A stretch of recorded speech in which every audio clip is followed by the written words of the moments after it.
Okay, everybody ready to go? All right, here we go. Well, good evening, everybody, and welcome to the Edina City Council meeting on this January 20th, 2026. It is 7 p.m., which is our normal starting time. We have, as our communications specialist has indicated, we've been doing these meetings on a hybrid sort of basis, so people can watch remotely, call in during public comment, or they can call in if we have a public hearing matter and participate in the meeting. We've got some council members that would like to discuss a possible modification of the process we use in community comment tonight to allow some comment around ICE operations in the city and in the Twin Cities area. And so we're going to discuss that momentarily. So we're going to take people from the audience first when we start taking some testimony from folks, and then we'll go to the folks that are tuning in remote. Having provided information about the hybrid form of the meeting, I want to call the meeting to order, and I want to ask our clerk, Sharon Ellison, to call the roll for the council. Councilmember Agnew. Here. Councilmember Jackson. Here. Councilmember Pierce. Here. Councilmember Risser. Here. Mayor Hovland. Here. Next, everybody, is the Pledge of Allegiance. I pledge allegiance to the flag of the United States of America and to the republic for which it stands, one nation, under God, indivisible, with liberty and justice for all.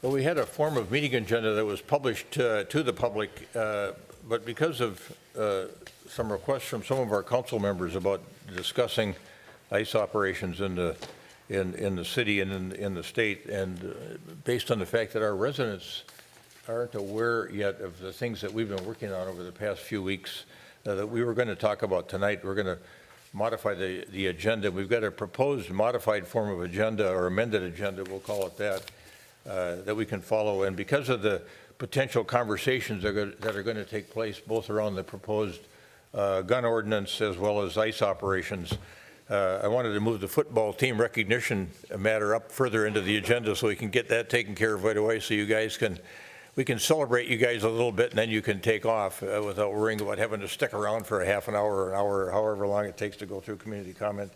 And the same thing with another matter that we have in the special recognitions and presentations portion of the agenda. So we're going to take care of that before we move on to community comment, and then we'll discuss the community comment portion of it when we get there.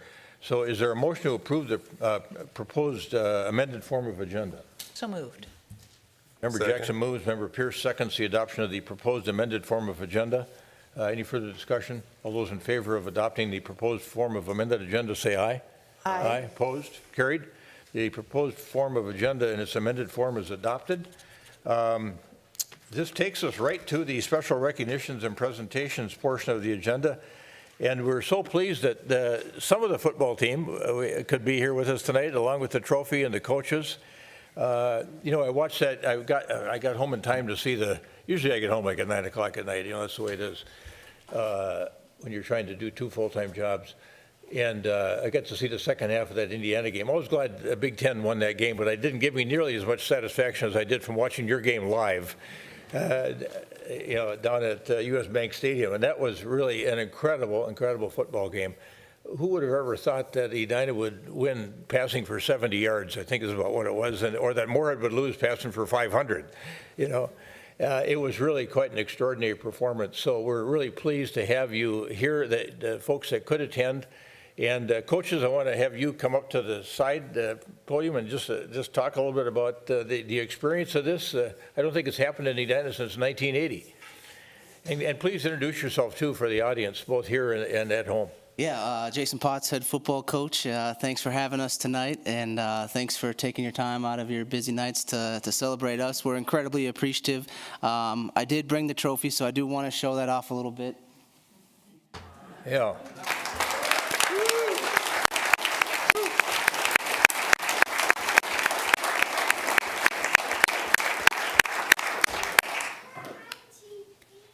So along with being here, I just want to share our appreciation. This trophy, to me, doesn't represent myself or just our football program. It represents our community.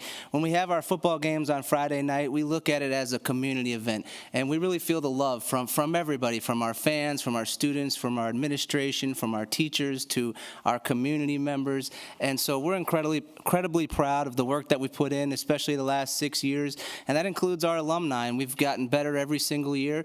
And so this has our picture of our players and our coaches, but really to me it represents all of Edina, and so we're incredibly appreciative of the opportunity to play football in such a great city with amazing support from our entire village, and you'll hear me say that a lot. So thank you so much for the recognition and the pride and the support. We definitely feel it, and we hope to keep things rolling on as the years go on. So Coach Potts, you and your staff do such a wonderful job, and the student athletes are just a great bunch of young guys, and from all through the sports, I think you're really blessed with some great young people. So, any of your captains here that would want to speak at all? I mean, otherwise we're going to have the council come down and take a picture with the guys that are here. boys, anyone want to speak? No? John, all right, come on up, buddy. So John Littlecote, senior, defensive back. All right, John. I would say mostly going into season, going for a normal season, not knowing where this was going to end and having absolute dogfight to make it a state championship. And, we're the most hated city in Minnesota. But I feel like that game was not only for us, that was for the city of Edina, all the fans, all the football players, those late two-a-day practices when everyone's asleep and we're up working, and it was just a great feeling for not only seniors but for the city of Edina. Thank you. Thank you. Hey. Let's go down. Let's go down here. Why don't you guys all come up in front of the dais here, and then we'll get down and take a photo.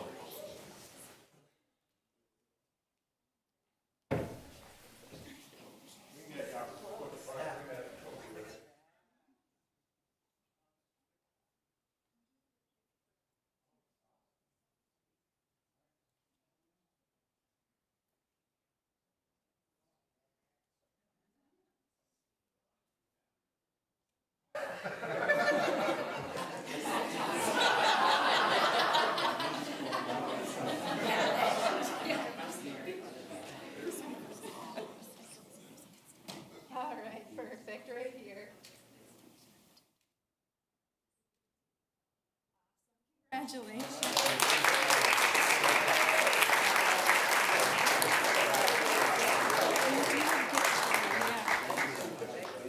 Yeah, you're welcome. Congratulations.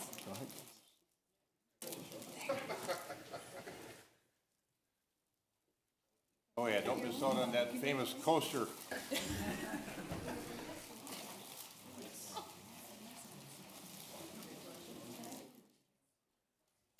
Thank you, sure. Thank you so much. Yeah, congratulations.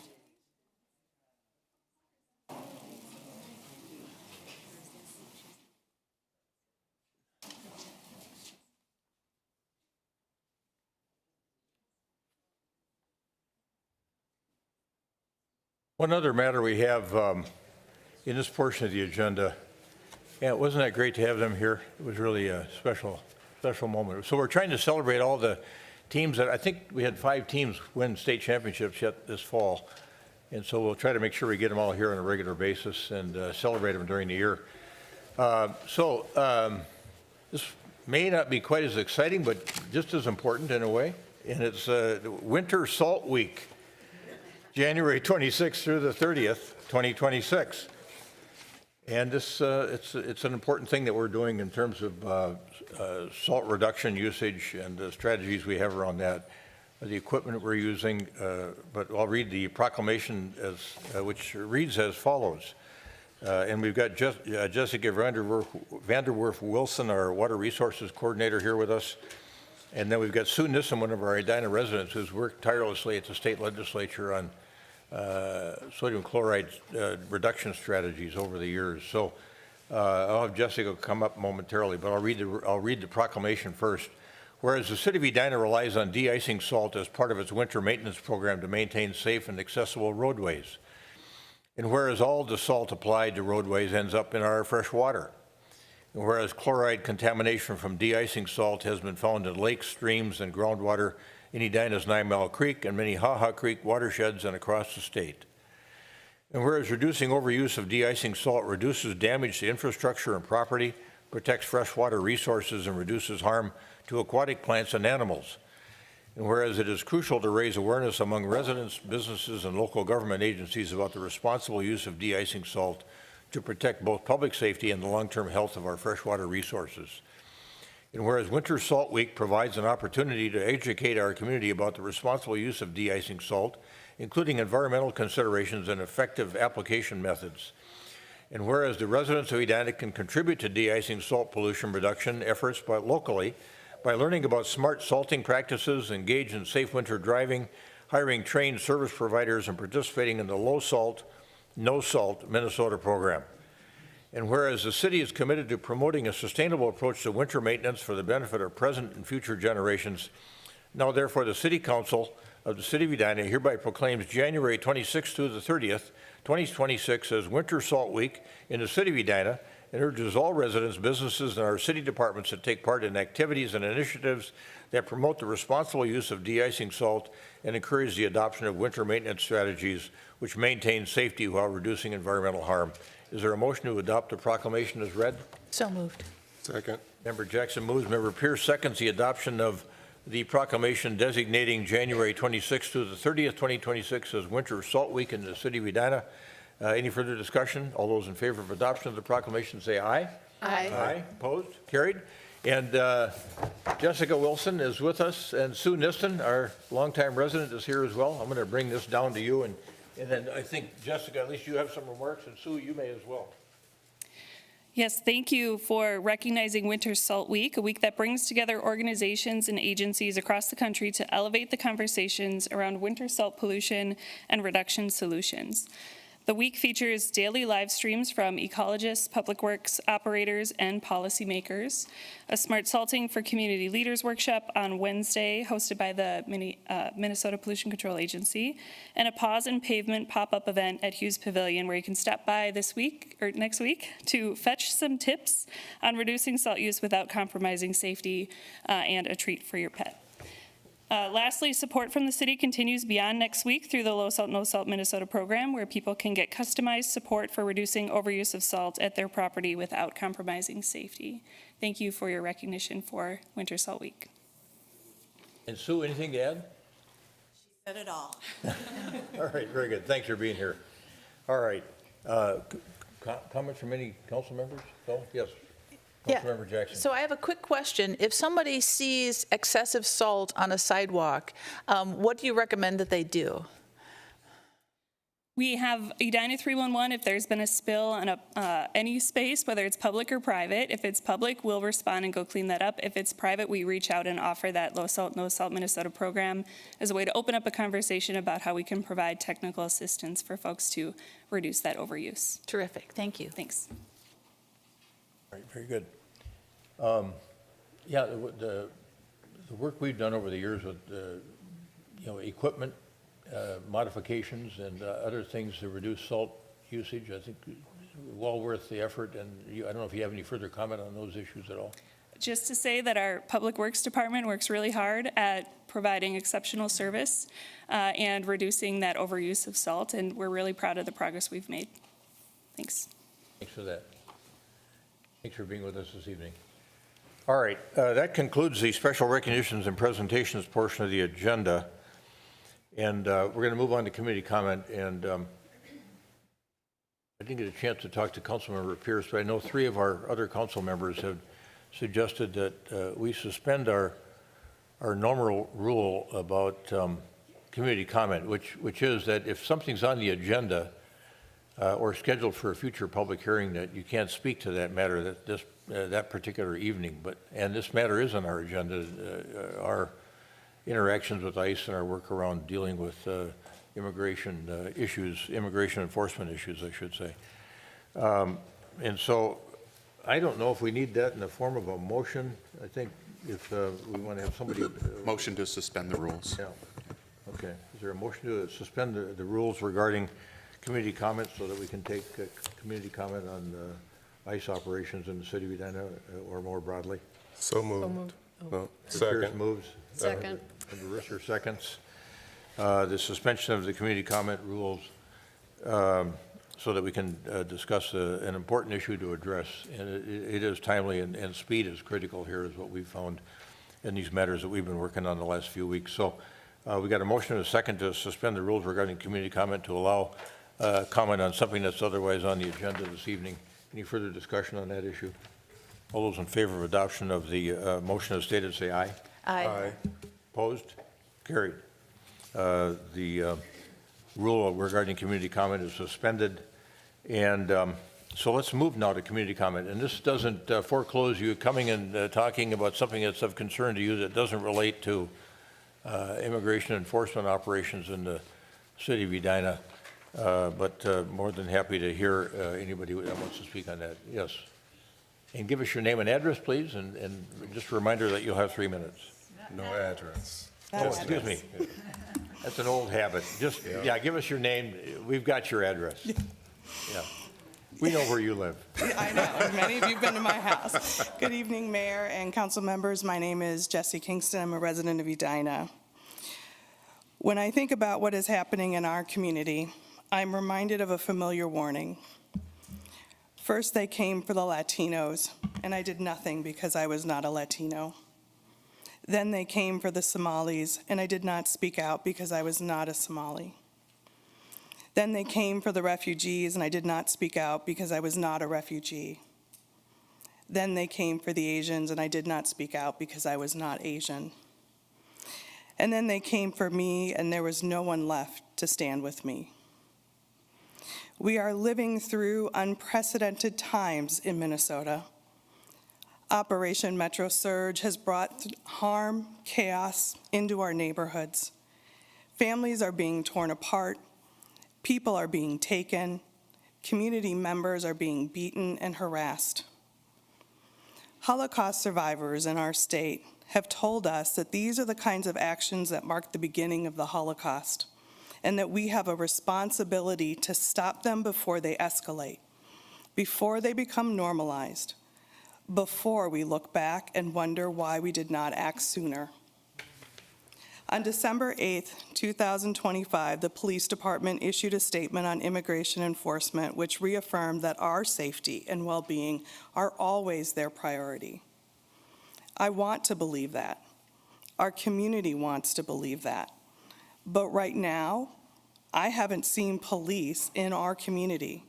I haven't seen them driving around in the neighborhoods like I used to. Where are you? People are hurting. People are afraid. And while many of us are doing everything we can, while so many have stepped up with courage and compassion, we cannot shoulder this alone. We are Minnesotans. We are gritty, resilient, and determined. But even the strongest communities need their leaders standing beside them, not watching from a distance. We need partnership. We need action. We need you with us. I have sent an email outlining concrete steps the city can take to protect our residents and support those who are living in fear. That includes myself. I am asking you to act on them, not later, not eventually, now. Because when the day comes that they come for you, and history teaches us that day always comes for someone, and we are already seeing them coming for our police officers of color, we want to be there. We want to be the ones standing with you, just as we are asking you to stand with us today. Thank you. Thank you, Ms. Kingston. Thanks for those remarks. You caused me to realize that I wanted to give a little bit more background too, and your comments were certainly a great mechanism for us to be able to talk a little bit about some of the things that we've been doing that we haven't posted up online.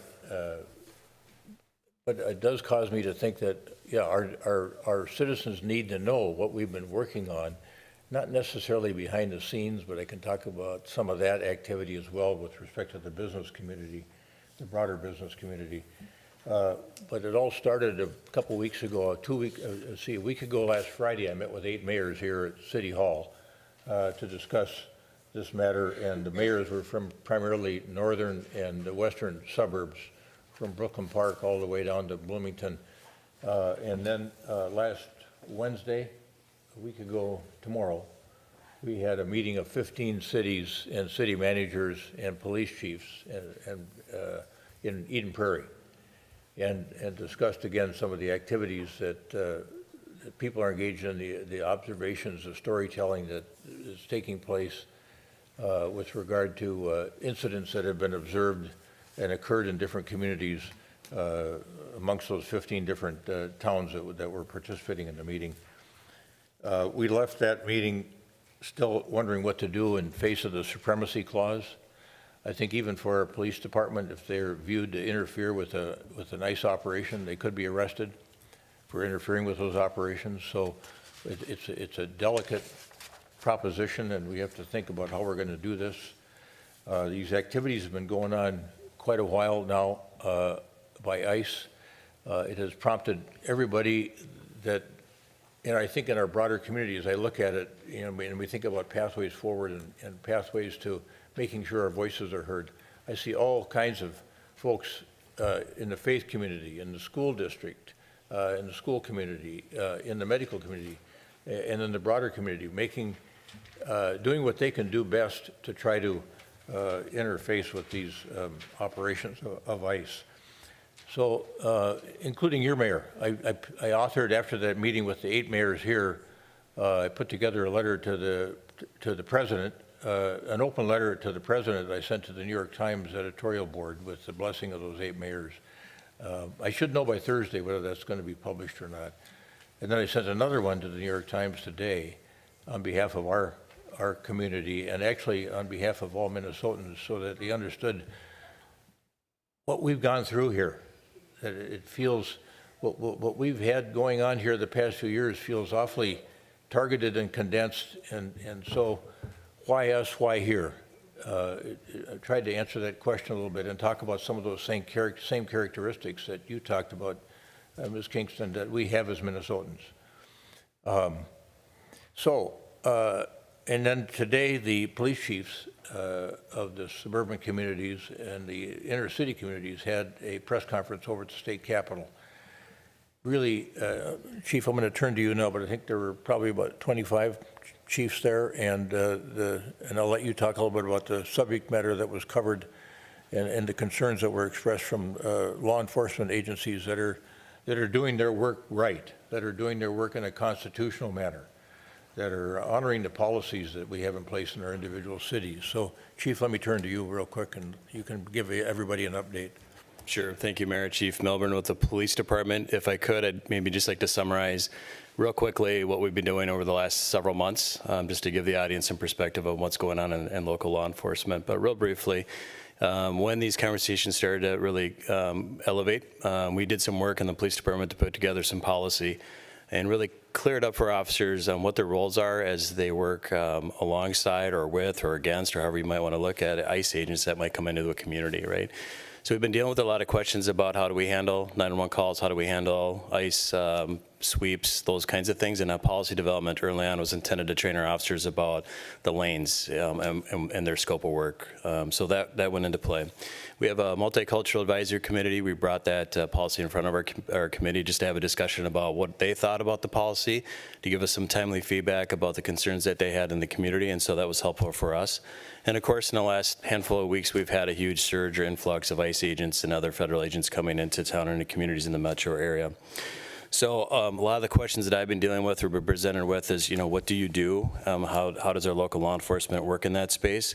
And oftentimes I respond with, we protect people and property. And people and property is our focus in the city of Edina, and that's what we're there to do. We don't interfere. We don't work alongside ICE agents, going back to our policy. But if the 911 call comes in, our officers respond to that call, and they will triage and diagnose what's going on and take it from there. We're always going to be responsive to those 911 calls, and that's not going to change. More recently, we've had so much pressure on local law enforcement. We've been working with a lot of different agencies locally. I've spent meetings just about every day in the last 3 weeks talking to different chiefs, different partners about how we can lend some help to Minneapolis, or you've heard a lot about the Whipple building because they've been short-staffed with helping protect roadways and things like that. And through those meetings and partnerships, we set up mutual aid. We've always had mutual aid agreements to get our officers out there, and likewise, we can get help coming in our way if needed, so that's been much of the work here as of late. But local law enforcement stretched thin. There's not enough officers to sustain the work, and so that dialogue has continued, and we've tried to do what we could here to help out. This morning, there was a press conference held. Most people know that I worked in Brooklyn Park for 29 years, so I'm very familiar with what's happening in that community. And so the chief of police had informed a number of chiefs about a traffic stop that an officer on her way to work encountered. She was off duty on her way into work. She was stopped by ICE agents or some federal agents, and they had asked her for paperwork. And conversation took off from that point where they discussed that she was an officer, that she was a citizen, that she did not have paperwork, and she was treated very disrespectfully and very rudely in that moment. So as that conversation unfolded, we started to hear about a few more examples, and that led to the press conference. And so it was time for the police chiefs to get together and have that dialogue and really just showcase some of the things that local law enforcement is dealing with and really have a voice about some of our perspective on what was happening. And so that occurred this morning. There were about 25 chiefs and some sheriffs that were there, spoke about their perspective, and that was that opportunity to get that word out. So again, I'll just finish up by saying to our community members, for our police department, we're always going to be here. We're going to be responsive to those 911 calls. We're going to be sure to be there for our community members. And it really just boils down to just calling 911. So call 911.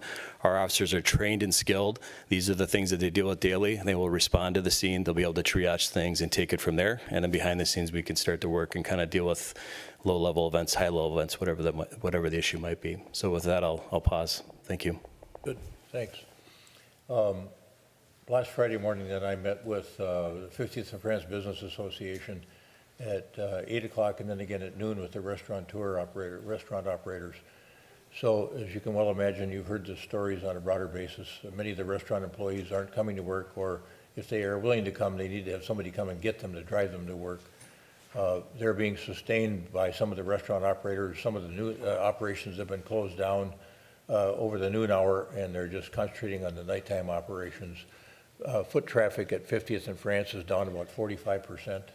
So I'm encouraging all of you as residents of Edina to don't stay home. Go down there and support our local merchants, whether it's restaurant operators or otherwise. We need to support them to get through this together. People are working on food security issues, including at the school district in the Edina Ed Fund. There's funding going on there. You might keep that in mind. Get on the Edina Ed Fund website if you want to contribute, and there are people delivering groceries to people's houses that don't dare leave home. On a broader basis, the Minneapolis Area Foundation is establishing a fund for food security, and I spoke to a gentleman who's a former resident of our community who's a member at Westminster who had raised $500,000 in a single morning from major corporations in Minneapolis to help with food security issues. So there's work underway there. Saturday afternoon, several of us met with the Edina, what we call the EAAA, the Edina Asian American Association, that met here at City Hall. The same worries that everybody else has, whether you're white or a person of color, about having to show identification, what were your rights, and that was a really important conversation, I think. And one of the things that came out of the meeting with 50th and France was, Ms. Kingston mentioned this, local police presence down at 50th and France. The merchants are, and the people that are visiting down there are really grateful to have our local Edina police walking a beat, driving around, And it got me thinking that even our police reserve people, if we could put them to work different places, would give people more confidence to go out, and do the things you do during normal life work. And then I've also talked to I've talked to Greater MSP, which is our Regional Economic Development Entity, and because I was wondering where's the voice of big business here, because you remember in Seattle, ICE was going to go to Seattle and they never went to Seattle. And well, what was the reason they never went to Seattle? Well, that's a state similar to ours, and I suspect that those big corporations talk to the powers that be and talk them into not coming to Seattle. And so they're already here. The question now is, how do we get them to go about their lawful work in a lawful way and maybe take the temperature down in the work that they're doing? I've received word then that the bigger businesses, the Fortune 500 companies that are here are working behind the scenes on some of these issues and trying to get some traction with their contacts at the federal government. So they are doing something. And I think that's something everybody should know, is that small business, large business, everybody's trying to do something. And then Scott, Neil, you've taken Ms. Kingston's ideas about different topics, and you have an idea about what we can do in terms of quickly forming, I think, a task force and putting them quickly to work. And then you might also talk about what you and the city managers talked about after we had that meeting in Eden Prairie on the last Wednesday. Thank you, Your Honor. Yes, Ms. Kingston sent to us, sent to you all, and a couple of you sent it to me, a pretty nice framework in terms of community resources and support, public safety and policing, and city regulations and protections. And other people have done something similar to that, but this was really well done work. And we've put together, we're in the process of putting together a internal staff task force that will work with our city attorney to take a look at every one of these suggestions and other suggestions that we're going to get as after talking about this publicly, I think, and evaluate them as quickly as we can. Are they legal? Are they not legal? Are they feasible? Are they advisable? That will be kind of the framework that we want to put together. Some that we could do immediately, some that will take some time to do. But we do want to take these suggestions from the community and really put some brain power behind it. So that's what we're working at internally. On an external basis, city managers, like the police chiefs, have been working to put together a multi-city coalition that will work together on ICE issues. We don't think this is at the end. We don't know where it is closer to the beginning or the end, but we're going to be in it, and we think we're going to be in it for a while. And to that end, it's time to put together a more unified, suburban, in our case, approach of what we're seeing in the community and what tools we have to press back or to work with or adapt, but more press back in terms of the unconstitutional kinds of actions that we're seeing against residents. So that's something that we're working on. That takes a little bit of time to do, but we started working on it last week. We met on Wednesday. We met on Friday again. Some folks met over the weekend as well, and we've got a couple meetings set up for later this week. Good. And then yesterday, though it was a holiday, I went up to Brooklyn Park I've gone 3-4 hours probably, meeting up there with mayors, about 10 mayors. And we've got a statement that we prepared that I think is going to be released. I assume to the Star Tribune, our views on constitutional policing and the policies that they've adopted around schools, around medical facilities, and around places of worship. We'd like to see them go back to their old policies of treating those more like sanctuaries, because that's what they are. Those are sanctuaries. Those are critical elements of of people's living and our democracy, frankly. So we'll see where that goes. We'll all keep pressing forward, and I think now we could. I'm going to go to other council members. We don't. but because of open meeting laws, we don't talk to each other much offline, and I know Member Jackson was trying to get a hold of me today, and I couldn't get back to her, and I think that she's got some things that she wants to talk about that she's been working on as well. Plus, I think a restatement of something that was really important to be thinking about that Ms. Kingston worked on too at the time she was on the Human Rights and Relations Commission. So let's talk about that. Thank you, Mr. Mayor. So, as some of you may be aware, the city of Edina is a human rights city. This is a designation through the United Nations. I believe we're the only city in Minnesota that's a human rights committee. And so as we're thinking about this, we want to do things right away. And two things that I've been advising people, or it's actually three things. First of all, as the chief said, if you see something unsafe happening, call 911.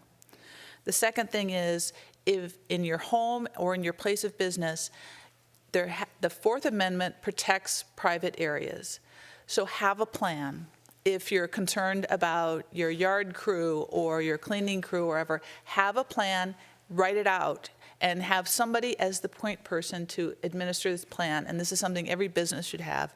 And then the final thing is if somebody comes and says, we believe you're sheltering somebody, they have to have a judicial warrant. And so I've been telling everybody, ask to see the judge's signature. An administrative warrant is not sufficient to get into private areas. So those are three simple things that you can do immediately, and I'm advising everybody.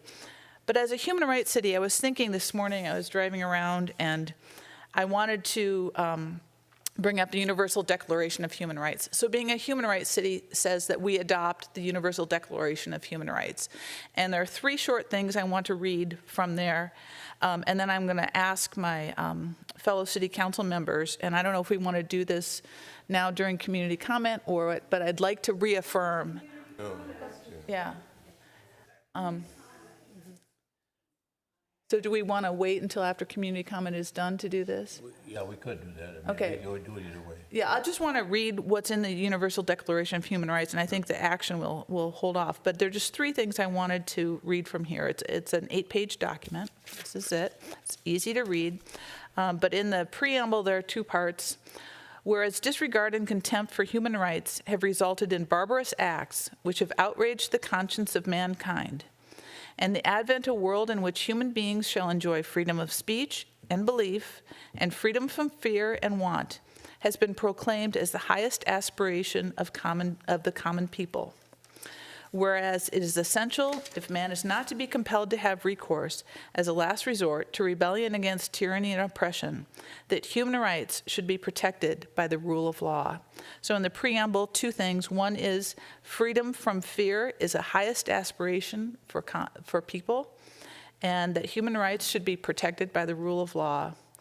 And then Article 3, within the thing, everyone has the right to life, liberty, and the security of person. And we're seeing some threats to that. So those are some of the things that were highlighted to me, and I think we will hold off until we're done with community comment, but I wanted to just give highlights to people about that.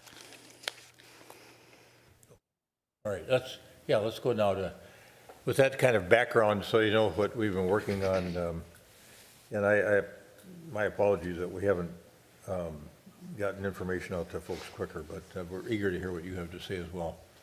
So if anybody wants to come up and visit with the council or give us your thoughts, appreciative of them, regardless of topic. Good evening. I am here to speak on a different topic tonight during community comment.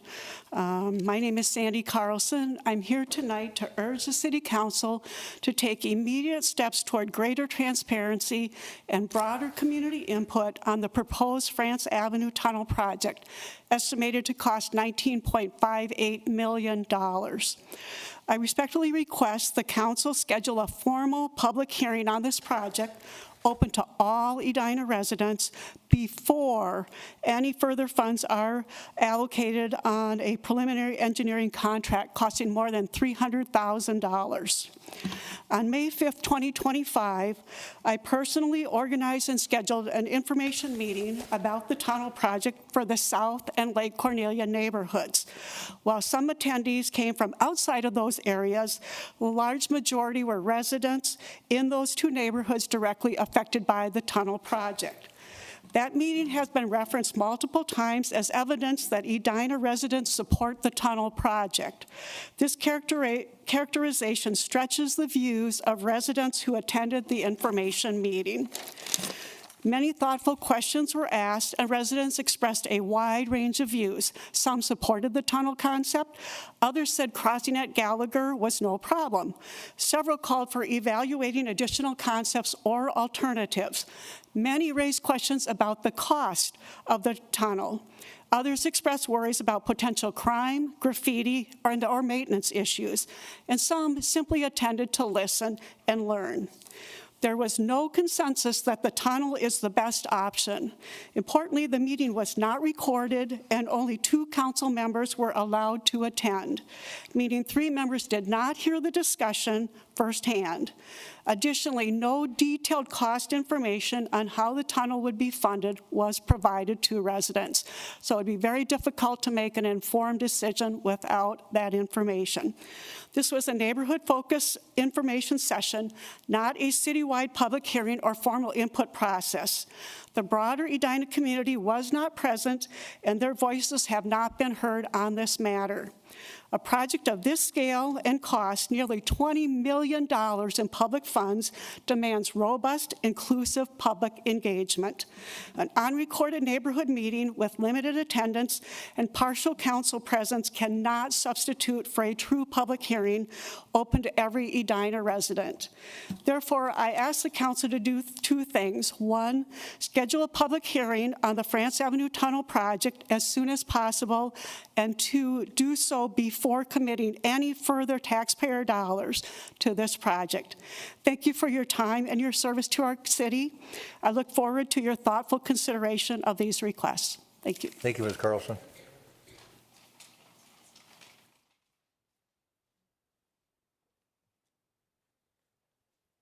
Anyone else? Yes, ma'am. Good evening. Good evening. My name is Helen Ferraro. I am a resident of Edina. I'm a U.S. citizen. I am also a member of the Multicultural Advisory Committee. I'm speaking on the ICE raids that have been ravaging through our cities, through our state. I am terrified to leave my house. Mr. Mayor, you had encouraged us to go down to 50th in France. I don't know how people are supposed to do that when they are terrified of being accosted by ICE. Ms. Jackson, you had mentioned that Edina is a sanctuary or a human rights city, and the 3 items that you had mentioned, I feel are happening to the residents right now. I understand that there, as a result of the supremacy clause, that there are certain things that the police cannot do, but I want to know, what are residents supposed to do when ICE agents are acting unconstitutionally? They are going door to door, they are at hospitals, they are at high schools, they are libraries, the mall. I don't know how people are supposed to behave and engage in normal living, let their children go places when we are afraid of being stopped, even if we're U.S. citizens. They do not have warrants, they do not have IDs, so you don't even know if somebody who is coming claiming they're an ICE agent is actually an agent or a potential criminal. I am desperate for a response from our leaders locally, on the state level, on the federal level. How are you going to protect the citizens who have put you in place? We are terrified. I don't know how else to say this, and I don't know what else we're supposed to do other than cower in our homes or fear being accosted by agents who are acting unlawfully. What they are doing here is not lawful. They are not making anyone more safe. Thank you. Thank you.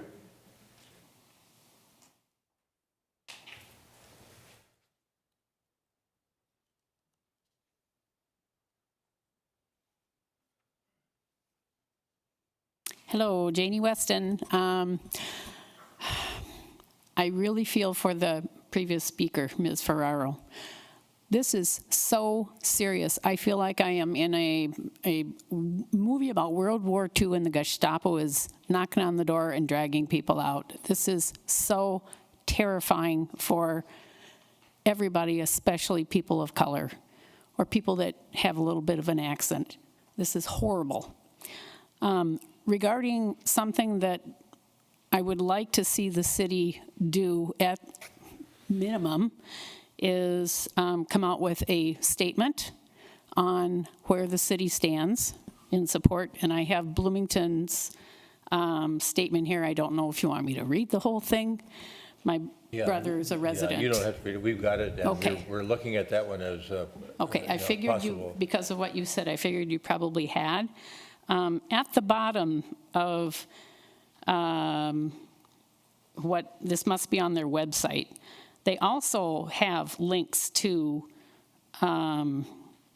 information that can be helpful for their citizens. And I think the city of Edina can expand on this. What they have is how to recognize local public safety uniforms. That's one link. Another is legal resources. That's another one. And the other is community resources. But I think that could even be at the top or a note at the top of whatever Edina puts out there, pointing to, at the bottom, we have this list of links for people to get help.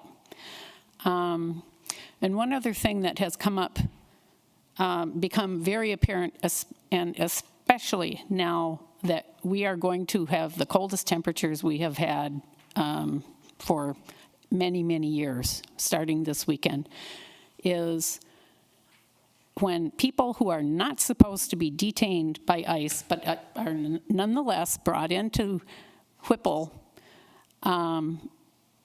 let sit there for a while, their ID's taken away, their cash is taken away, their phone is taken away, and maybe their jacket, if they even were brought in with a jacket on, and when they decide, we're gonna just let you go, they are shown the door, goodbye. And there are now at least a few volunteers outside Whipple, beyond the barriers, that are posted there day and night, watching for anybody that walks out of there that needs a warm car to go into, and a burner phone, a ride home, a jacket, whatever. That's what they are there for. Can the city of Edina do something? I mean, this is putting people out into our cold temperatures where they can freeze to death within a very short period of time. And this has to stop. This is so illegal. I don't know what the city can do or with your discussions with other mayors and police forces, but that's a death march. It really is. So please, something has to be done about this. It's horrible. Thank you. Thank you, Ms. Weston. Weston reminded me of something I forgot to mention earlier, and that was last week I got a couple of emails from people wondering if Fairview Southdale Medical Center was working with ICE. And so I put a call into the CEO and I put a call into the chief hospital administrator and spoke with them last week. And of course, as a medical facility, they're treating anybody that comes in that has a medical condition. That's their obligation as a provider of healthcare services. So ICE brought somebody in that was unconscious. They didn't tell me exactly what was going on, but I think it might have been diabetic coma. Was my guess based on the way the conversation went. But they're not letting ICE roam the hospital. They're not permitted in private rooms other than the room that this person was in that they brought in from Whipple. Fairview Southdale is the closest hospital to Whipple, so we're going to see some activity there, and they're going to treat people that need medical attention there. But when the hospital asked the ICE agents who was going to pay the bill for medical services, the guy looked at him with an incredulous look and said, well, I don't know. We're not going to pay. My understanding is this is an agency with the biggest budget in the history of the United States, and they're not picking up the medical bill. So at least that was my understanding. They may say something different, but haven't had a chance to talk to them directly. Others wish to address the council on a matter of concern to them? Yes, sir. Come on up. So the answer is that Fairview Southdale is not working with ICE, but they're not going to decline to provide medical services to somebody who needs medical attention either. Thank you. Thank you, Mr. Mayor and Council and everyone else. I'm Michael Waring. I live in Edina. I've lived here for 23 years. Been very, very happy as a resident, citizen, and involved in many things, particularly in my condominium association, which is what I want to address very briefly here. And that is, I believe that it would be very important for the council and other members of the city staff to develop a means of communicating very clearly to particularly the boards of the associations about the importance of becoming knowledgeable about this. And I'll give you a really quick example.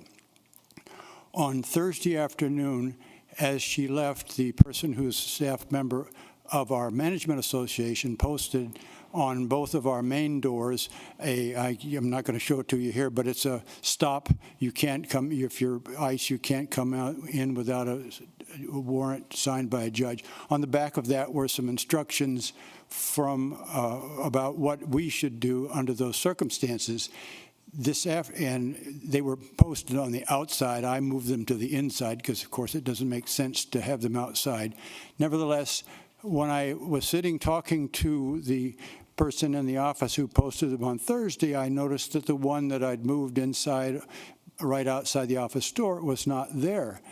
And I asked the question, and she said the board had instructed her to take it down. I think that that's deplorable, of course, but I also think that there needs to be a way that you all can communicate with association boards and explain to them a little bit about what their responsibility is to the thousands of us who live in condominiums around the city of Edina. Thank you. Yeah, thanks, Mr. Waring. Good thought.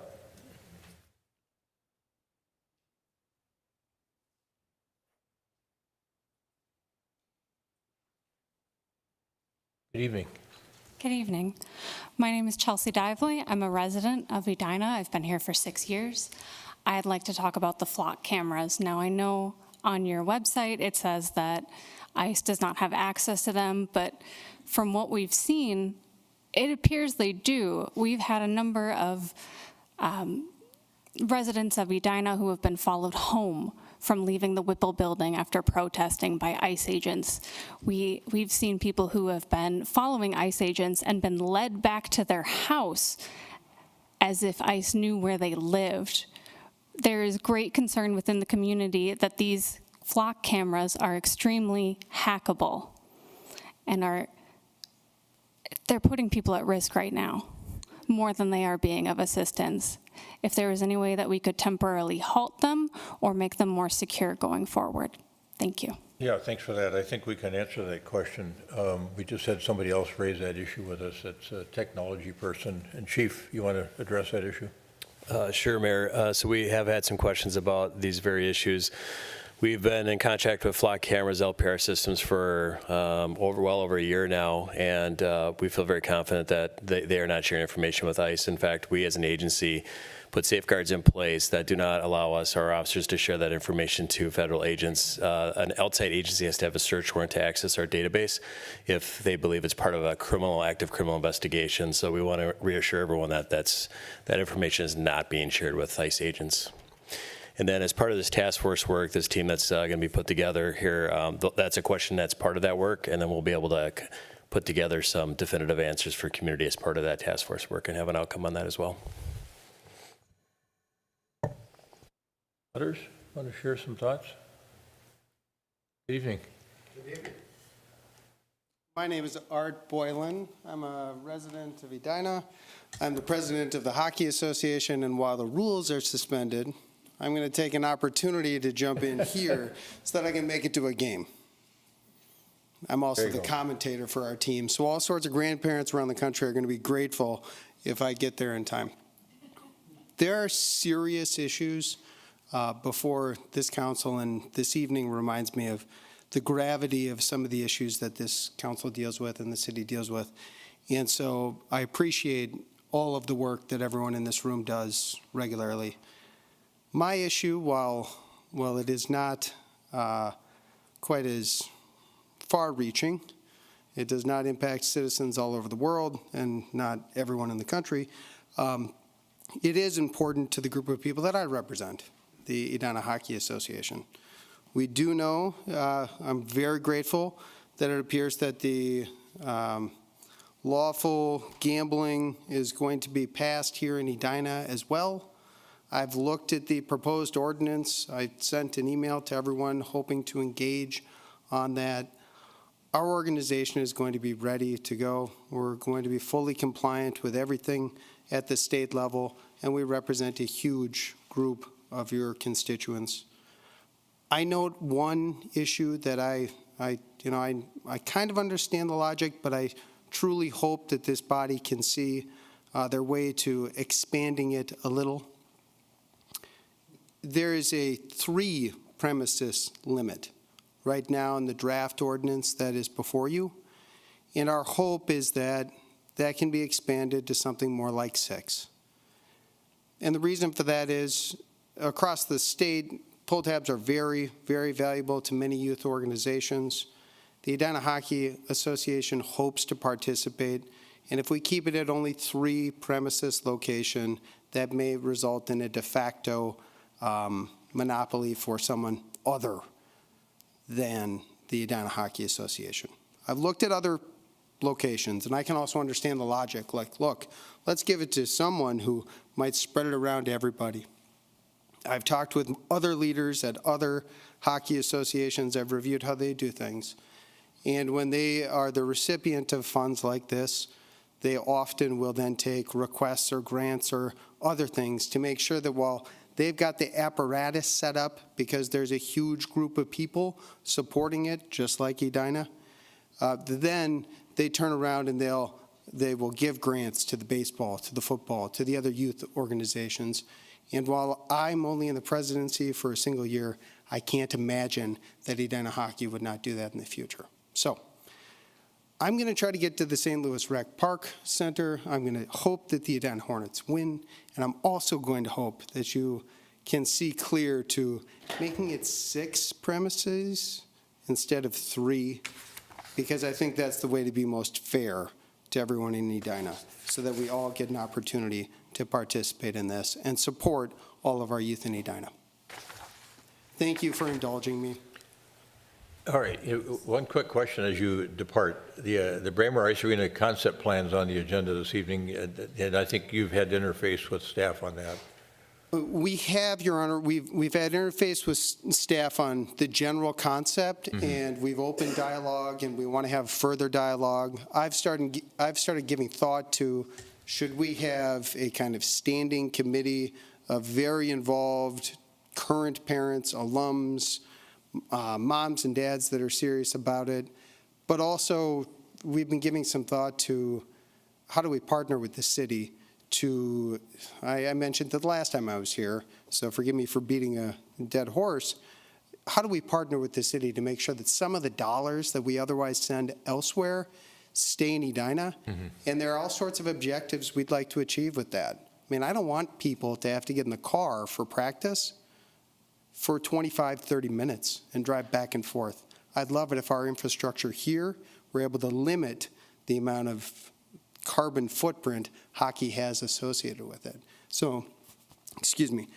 So I'm really hopeful that not only we get to partner with you guys on the Braemar facilities and we have an open dialogue, we're very, very open to it, but also when we look forward to next steps and how we can partner with the city, we're all for it. Thank you. Yes.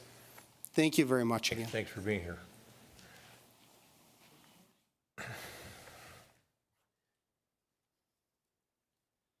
Is he okay? Yeah, he's fine.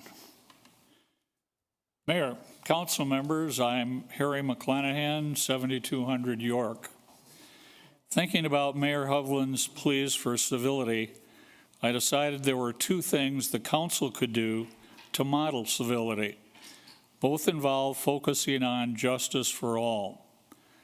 I timed my original text. It took just over 6 minutes.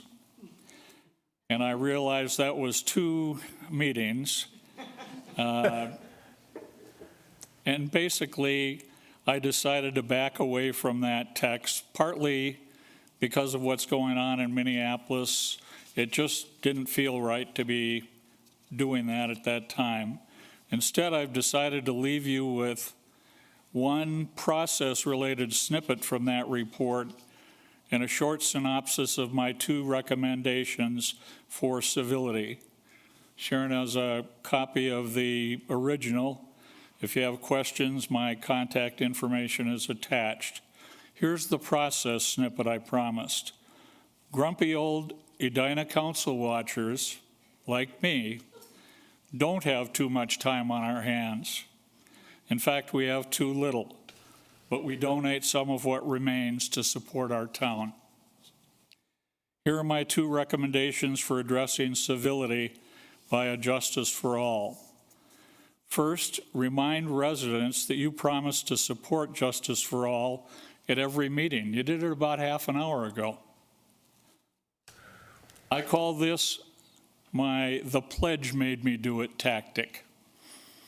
The pledge isn't something you do to fill that awkward time before the meeting starts. It's part of the meeting. The pledge is recited after the meeting has been gavelled to order and the roll called. Also remind Edina that you don't recite your allegiance, you pledge it. And it's one nation indivisible, and it's justice for all. How's that work with civility? Second, if you want to contribute to civility, you need to pay particular attention to your language choices. Avoid ambiguous, provocative, and ideological diction, but especially avoid jargon. All lead to mistrust, and mistrust discourages civility. Talk like you just got here from Melrose, or like me, you went to Richfield High School and the U of M. You might remind your A1 software to eliminate hints of Stanford or Harvard speak too. Why? These days it's critical to be seen as one of us, not one of them, whoever us and them are. For example, call lack of civility a big problem, not an interesting challenge requiring a nuanced solution about which we need to ideate and think outside the box. We'll all be fine if we never hear circle back, boil the ocean, nimble, deep dive, or ping me again. Really, I promise, pledge. I go so far as to argue that you should consider emphasizing justice rather than equity because it's less provocative, less ambiguous. Let me finish with the results of a recent timely search. I asked my Google machine to find references to justice at the MLA Memorial in Washington. Here's what came back. We shall overcome because the arc of the moral universe is long, but it bends toward justice. Injustice anywhere is a threat to justice everywhere. I was a drum major for justice, peace, and righteousness. We are determined to work and fight until justice runs down like water and righteousness like a mighty stream. True peace is not merely the absence of tension, it is the presence of justice. Google reported no references to equity. Thanks for listening, and best wishes for a more civil 2026. Thank you, Mr. McClanahan.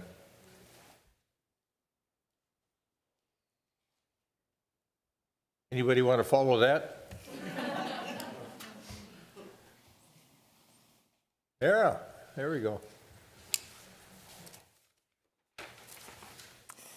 My name is Matthias Odson. I'm an Edina resident. I've lived here for most of my life.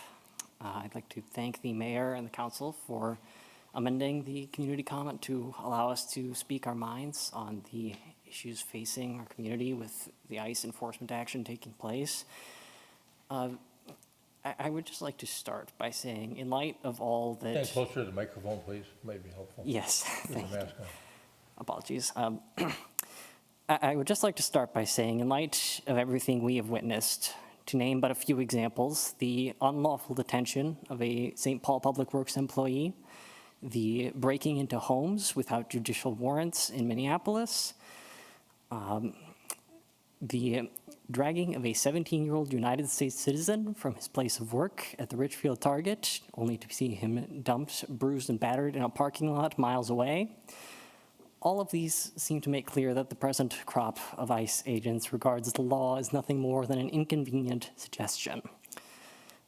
And that warrants a response from the community, it warrants a response from our elected leaders. Juxtaposed to this, we've also seen acts of extraordinary courage and community from ordinary people throughout Minnesota coming together to form mutual aid groups, distribute food to those who are too scared to leave their homes, to protest, to exercise their constitutional right to observe, record, and bear witness everything that's happening. So what we ask of our elected leaders at this time is to exhibit the same courage as those ordinary people. And we recognize that local governments are limited in what they can do against federal power. But we ask that you do everything you can. To name a few concrete examples, a separation ordinance modeled on the one passed by the city of Minneapolis to codify the policies mentioned that the city government does not cooperate with ICE would go a long way to reassure residents. I ask also that you consider an eviction moratorium or emergency rental assistance, because as we've heard, many businesses are closed, many people's places of work are under limited hours, and many people feel too frightened even to go to their regular jobs. And the city might also consider supporting the lawsuit being filed by the state of Minnesota and Minneapolis and St. Paul against federal agencies for their unconstitutional actions here. Thank you again to the council, and thank you to everybody that went and spoke before me. Yep, thanks for your suggestions. I forgot to mention earlier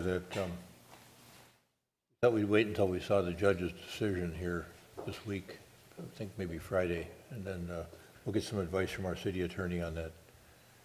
But we've had others also request that we consider joining the lawsuit, so we'll wait and see what happens here. Anyone else? Do you have anybody online, Brittany? We don't currently have any callers. Okay, let's give them 30 seconds or so. Let's put the numbers back up on the screen so they can call in. We'll wait 30 seconds or 60 seconds or so.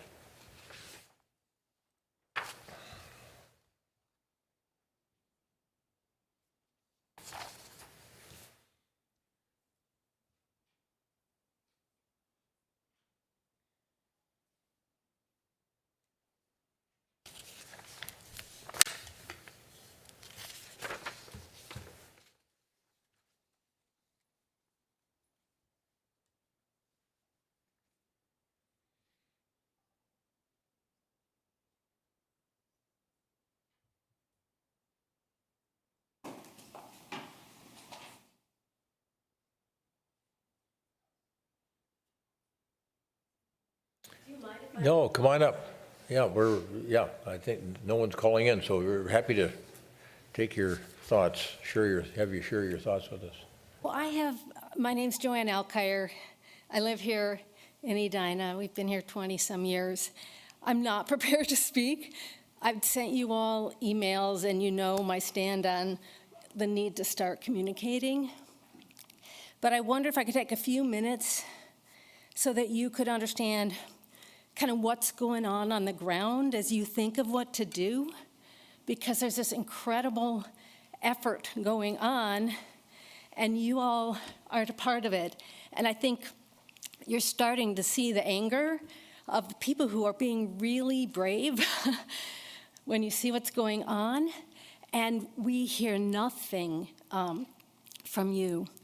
So things that I'm involved in, I'm on Signal chats. Can you believe American citizens have to use or believe they have to use Signal to communicate about this because we're so afraid of being targeted? We use code names. It's like a spy movie. We use code names because we are so afraid that we will be targeted for what we're doing. No one is doing violence. No one is doing something illegal, but to do legal activity to support the community, we are so afraid. We do not use our names. We do not share our addresses. I was on one of the Signal chats this morning, and someone shared the video from their Ring camera on their front door, and there were ICE people going door to door through Cahill, knocking on the door repeatedly. Behind them, there are 4 ICE officers taking photos of the license plates in the parking lot. That's terrifying. I was on the Signal chat today, and we hear about ICE and this subway. We hear about ICE in this parking lot, ICE having lunch in this restaurant.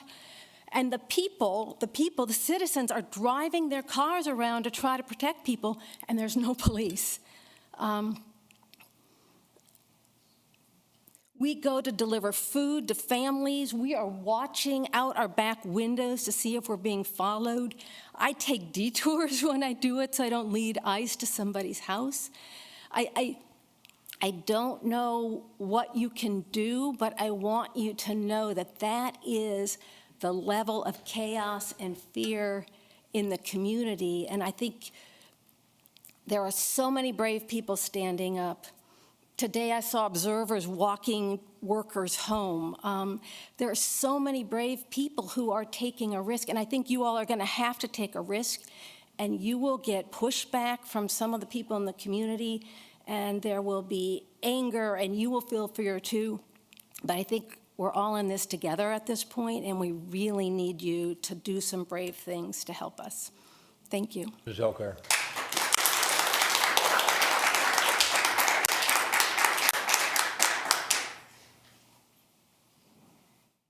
All right, well, that was a good way to wrap that up. I think community comment, thank you for those comments, all of you.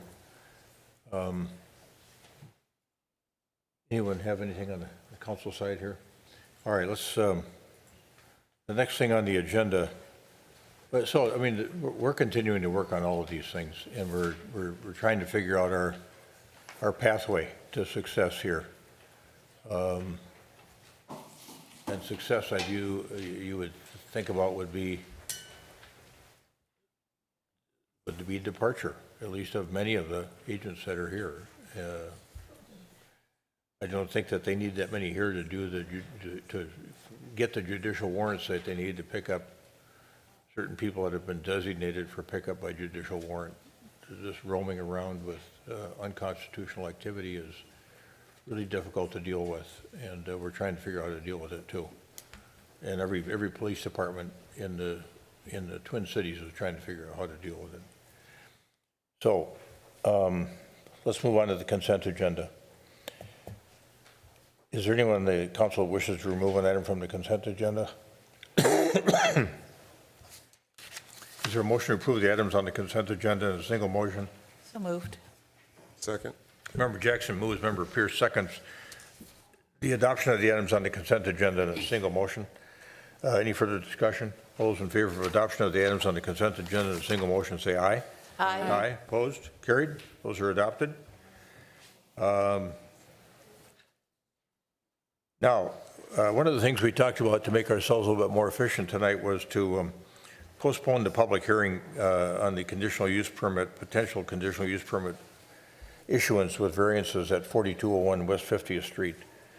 That's in the proposed agenda that was the amended agenda. And I think just to kind of clean that matter up, is there a motion to table the conditional use permit with variances at 4201 West 50th Street to the City Council meeting on the 3rd of February 2026? So moved. Member Jackson moves. Second. Member Pierce seconds. The tabling of the matter involving the conditional use permit with variances for 4201 West 50th Street to the City Council meeting on February 3rd, 2026. Any further discussion? All those in favor of the motion as stated say aye.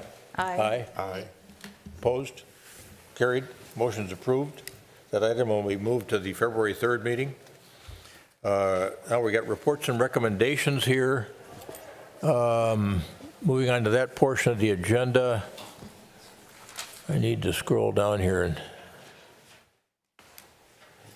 find that item report.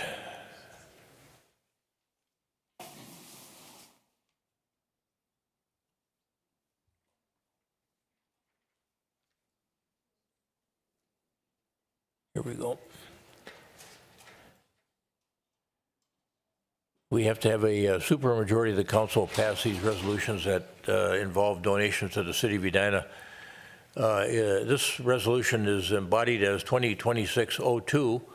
Is there a motion to adopt resolution 2026-02 accepting donations on behalf of the city of Edina? So moved. Second. Member Jackson moves. Member Pierce seconds the adoption of resolution 2026-02 accepting donations on behalf of the city. Any further discussion? All those in favor of adoption of resolution 2026-02 say aye. Aye. Aye. Opposed? Carried. 2026-02 is adopted. And we've got a combination this reporting period of in-kind gifts from Aurora in France, 4040 Flats, Edina Modern Dentistry, and then cash donations as well, some of them quite significant. Golden Years for playground equipment at Weber Park. The Edina Community Foundation, almost $16,000 for the Connect Card Scholarship Fund that goes to help kids with being able to participate in activities. And then there were several tree donations and donations to the fire department and the Edina Arts Center as well. Those names of those donors will all be posted on the city website. So we thank all those donors and those organizations for their in-kind contributions. And as I say, their names and will be published on the city website. All right, let's move on to the second item on that part of the agenda, and that is a presentation on the Braemar Ice Arena concept plan. And we have our Director of Park and Recreation, Perry Vetter, with us this evening to make that presentation. Director Vetter.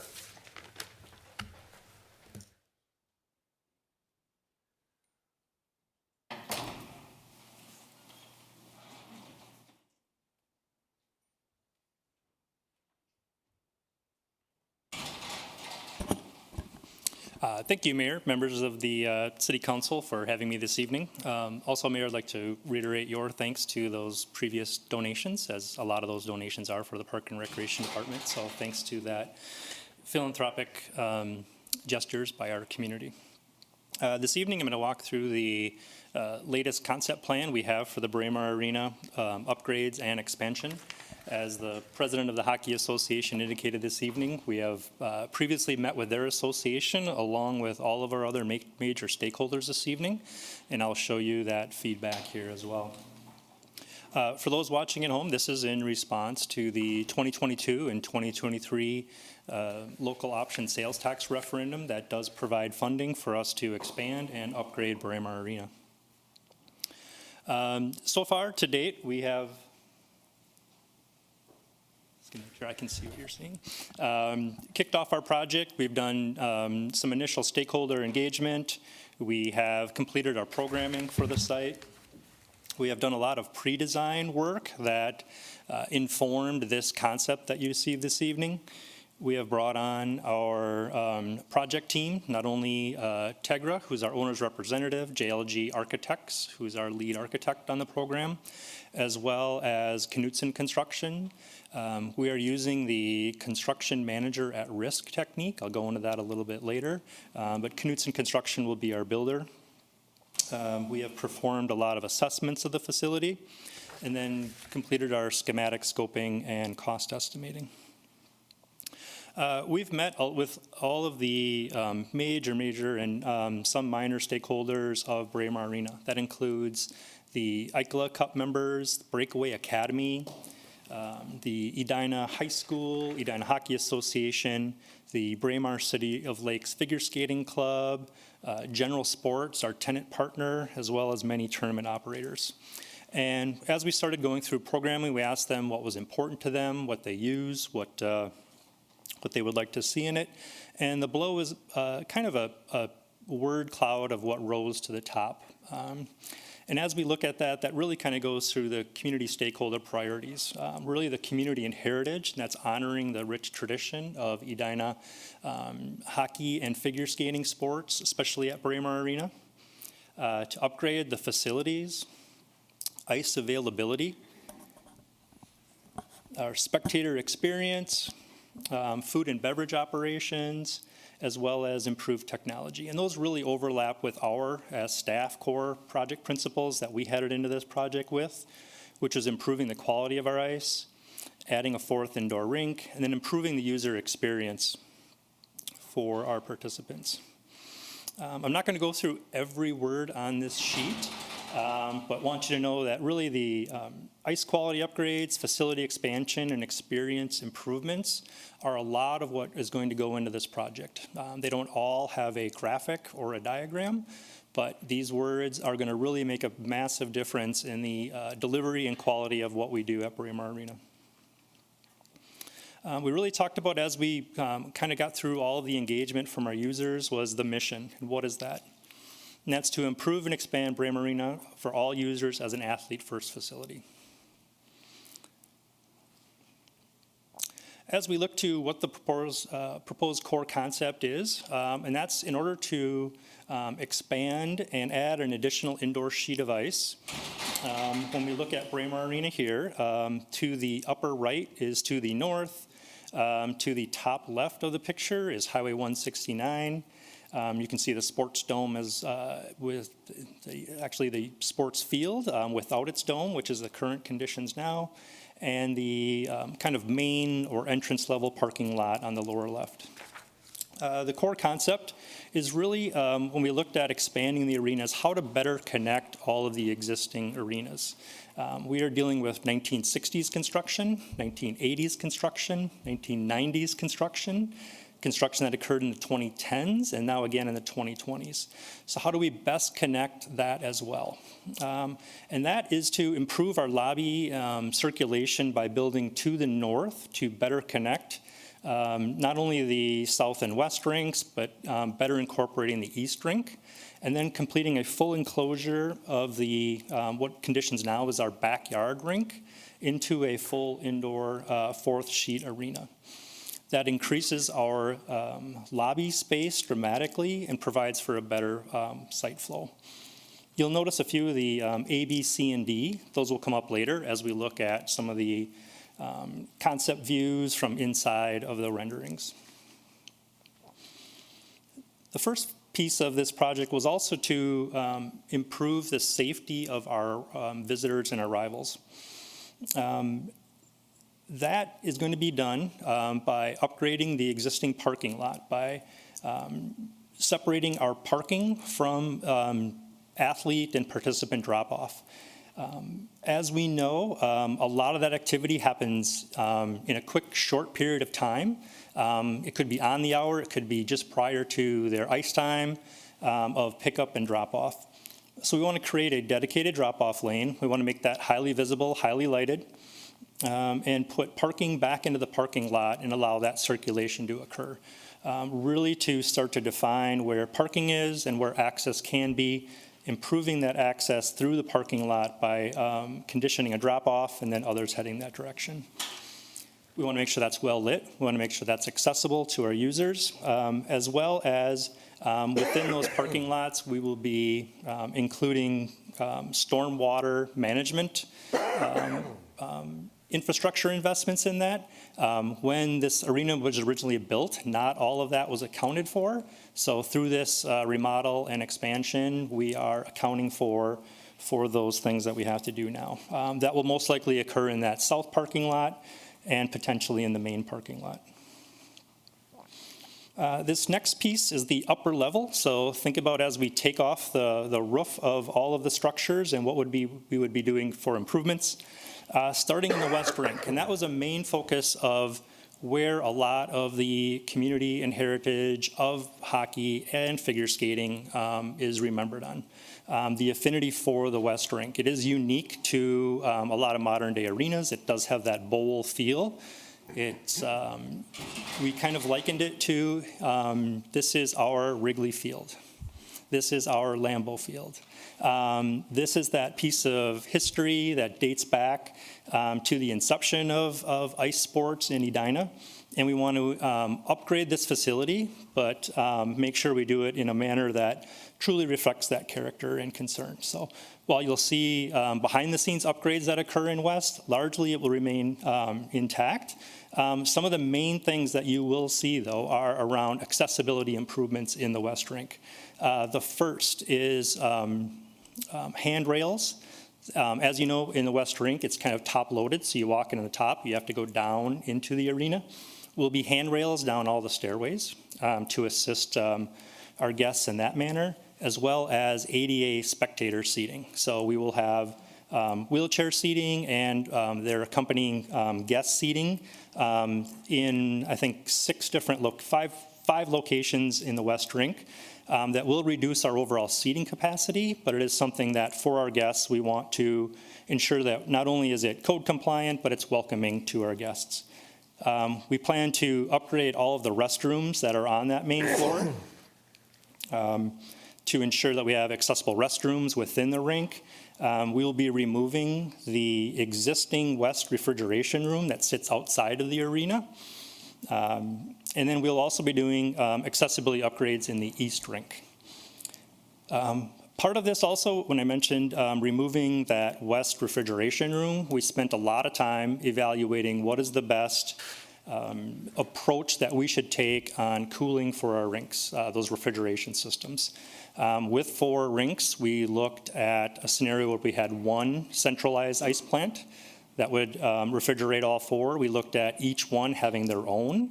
Where we are settling, that's the most efficient from an energy use, the most cost-effective, is we will be using one refrigeration room for the south and the west arenas, and then one refrigeration room for the east and the north. That will give us the most redundancy for those rinks, as well as the best from energy efficiency standpoints. So we will be having a small refrigeration expansion just adjacent to the south rink for that as well. Can either of those refrigeration operations run everything if one goes down? As far as a capacity-wise, Mayor, we would not be able to run all 4 off of one, but we do believe we can build redundancy in if we have to interconnect at least another one. That's my understanding.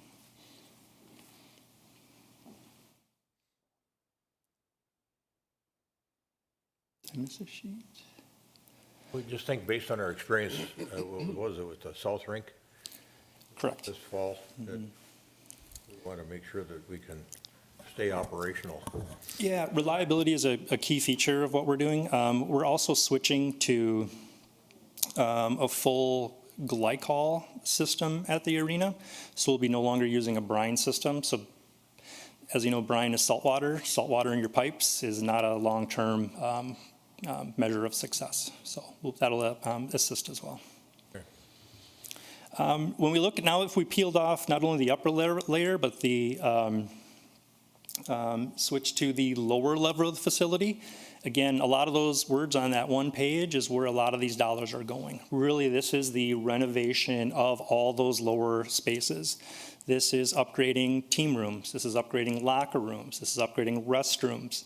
This is upgrading all of the things that go into those athlete areas, better HVAC systems, more dehumidification in our rinks. We'll talk about energy sustainability later, but as you can imagine, in a large a rink like this, if you're cooling freezing water on the floor, you have spectators in, you're creating an environment where we really need that comfort level for dehumidification. So that's a main challenge for us, is to freeze something on the floor, but keep people somewhat warm in the stands. So all those types of improvements. The East Rink will get a new floor. We'll be excavating that out, as well as accessibility improvements throughout the lower level of that area. When we look kind of at that new area of construction, that new lower level, we really, part of this was to expand our lobby area. As you know, when you walk in now, you have very limited space coming in. It doesn't bode well for teams that just completed a game to meet up before they leave, teams coming in, those waiting in the lobby area. So rather than looking to build outward, we look to better connect and really build that lobby inwards towards the north. We feel that will allow us to restructure where our guest services are. So we have an area immediately coming in where our staff will be present and available to assist in that area. We'll also be adding an additional set of restrooms. That's a big thing for us, is increasing the number of restrooms along that corridor, as well as trying to better connect to the north to our tenant partners to the top of the rink. Upgrading that lobby and connecting there.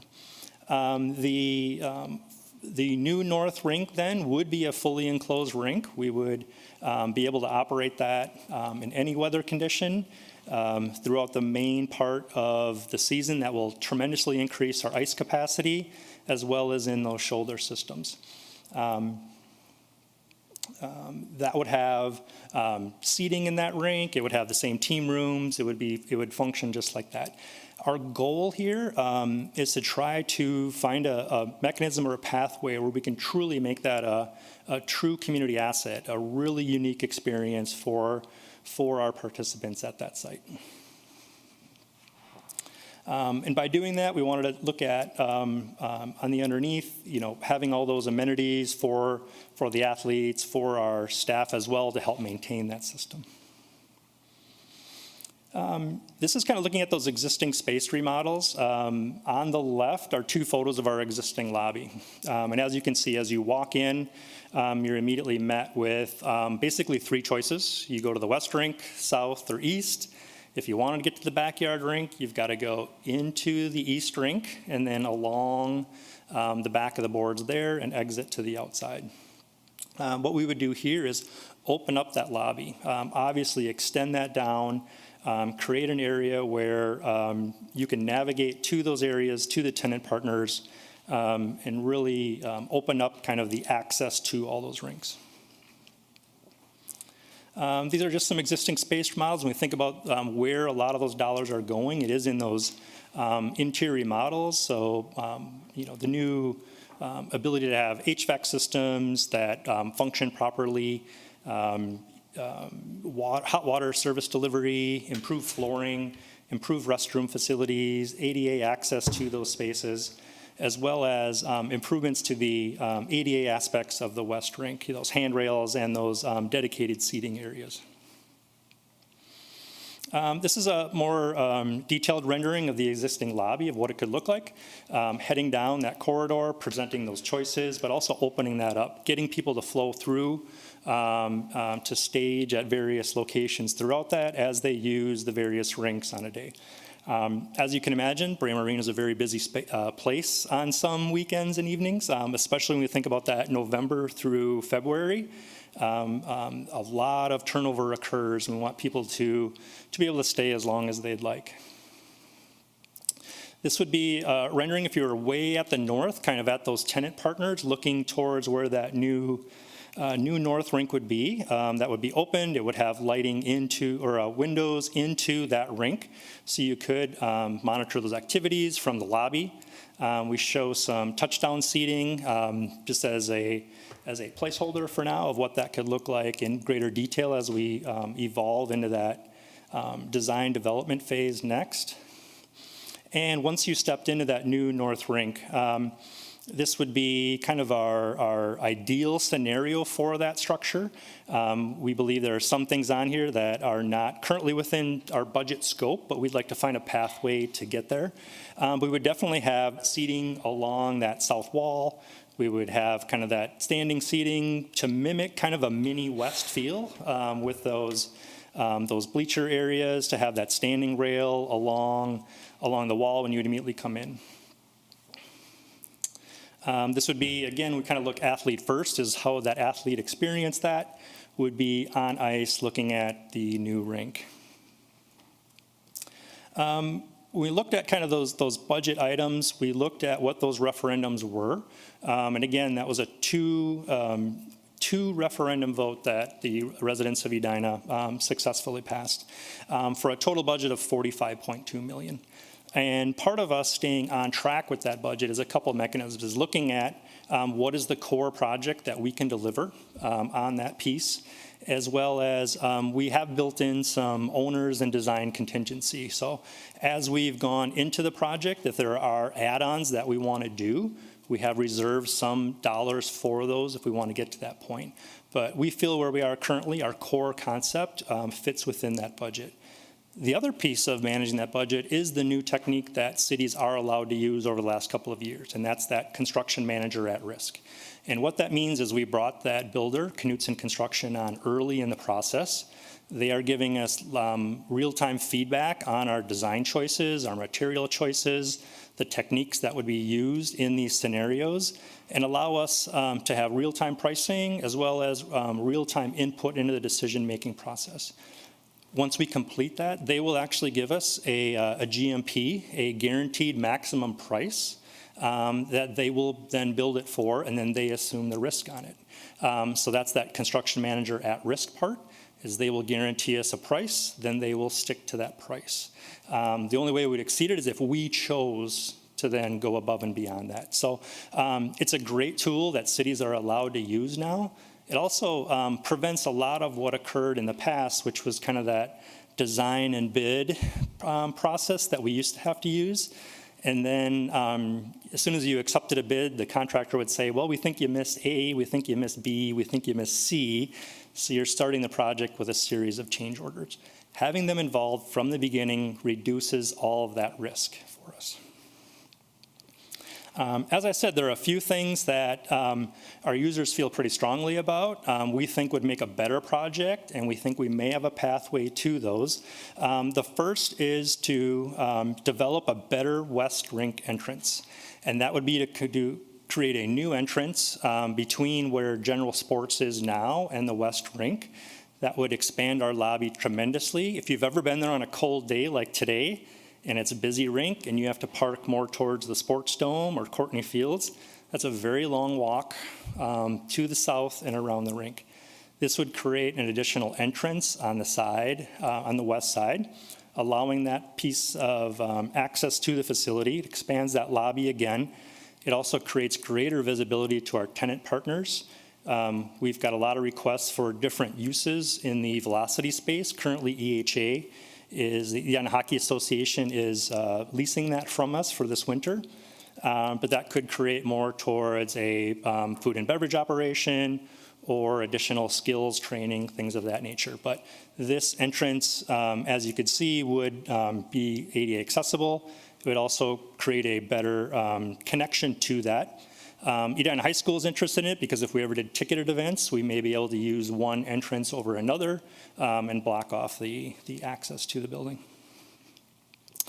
The other is to really enhance that fourth rink, and that would be really to make that kind of that community asset, that true mini West, something that we can be really proud of, and that's to add seating on the north side, things like that center hung scoreboard, some additional AV technology, really trying to put our stamp on a really amazing experience for our participants, for our skaters, for everyone that's involved in that.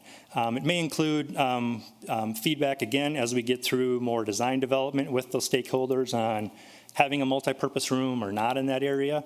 That could be reserved, could be accessed for special events or scouting or kind of a private suite atmosphere, or if we just use it to better connect to a lot of that additional spectator area. So a lot of still design decisions that need to be made. One of the things that I mentioned in the staff report is just that overall connections with the various ages of our facility construction and how that impacts. Obviously, the city has a sustainable building policy, and our target right now is LEED Silver for that as far as the policy. We've been working with the city's sustainability manager on a potential waiver from LEED Silver to LEED Certified. There are some challenges that we have in just getting enough points because basically the LEED program was not designed for ice arenas. We're a little bit of an anomaly when it comes to sustainability, as I mentioned. Freezing ice, keeping people warm in the same room is not energy efficient, but we are trying our best. A lot of those challenges really relate, we don't get a lot of pointing through the LEED system for our location and transportation. There just isn't a lot of surrounding density. There aren't a lot of diverse uses. We don't have quality transit access in that area. One of the ways that we could get points, but it's really incompatible with an athletic use, is daylighting. Allowing more windows, light to come into those rinks. That really has an impact on playability of shadows, sunlight, glare. So that's one thing that we're not really allowed to do. We looked at ways to potentially daylight in the hallways, but because of some of those existing roof structures, they just don't support that. So again, melding all those different ages of construction is really limiting some of our ability to even add solar on certain roofs or daylighting. And then just I mentioned that renovation of original ice arena buildings. LEED certified would still allow us to hit a lot of those targets on our integrated water efficiency, whether that's stormwater systems or our water usage itself.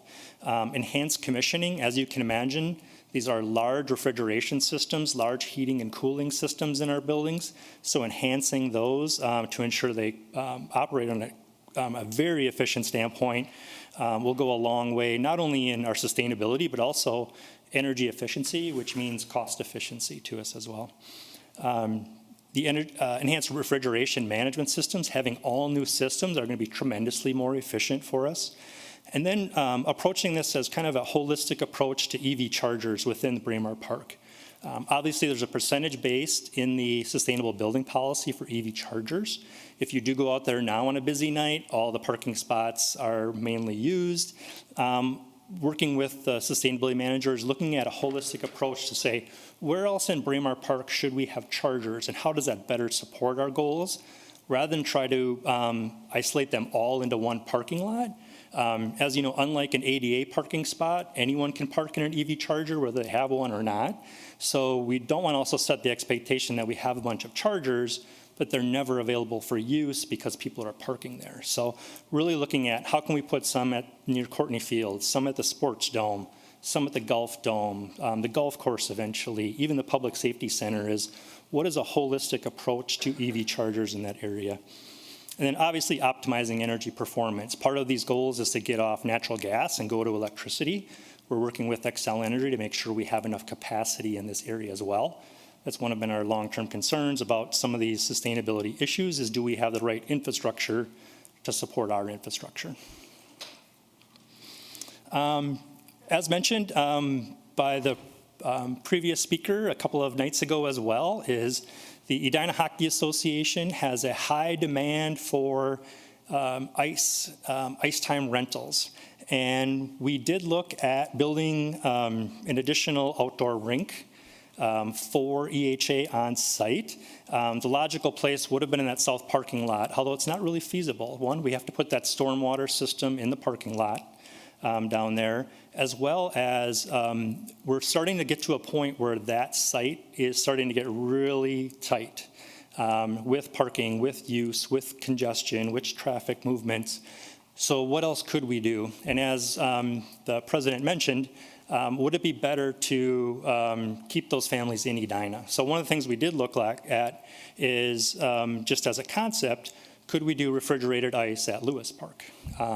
From a sizing standpoint, it does work there. Obviously, the council has had many conversations about that warming house in the future. So that would be a part of this equation. We're not asking for a recommendation on that. Just know we did start looking at this.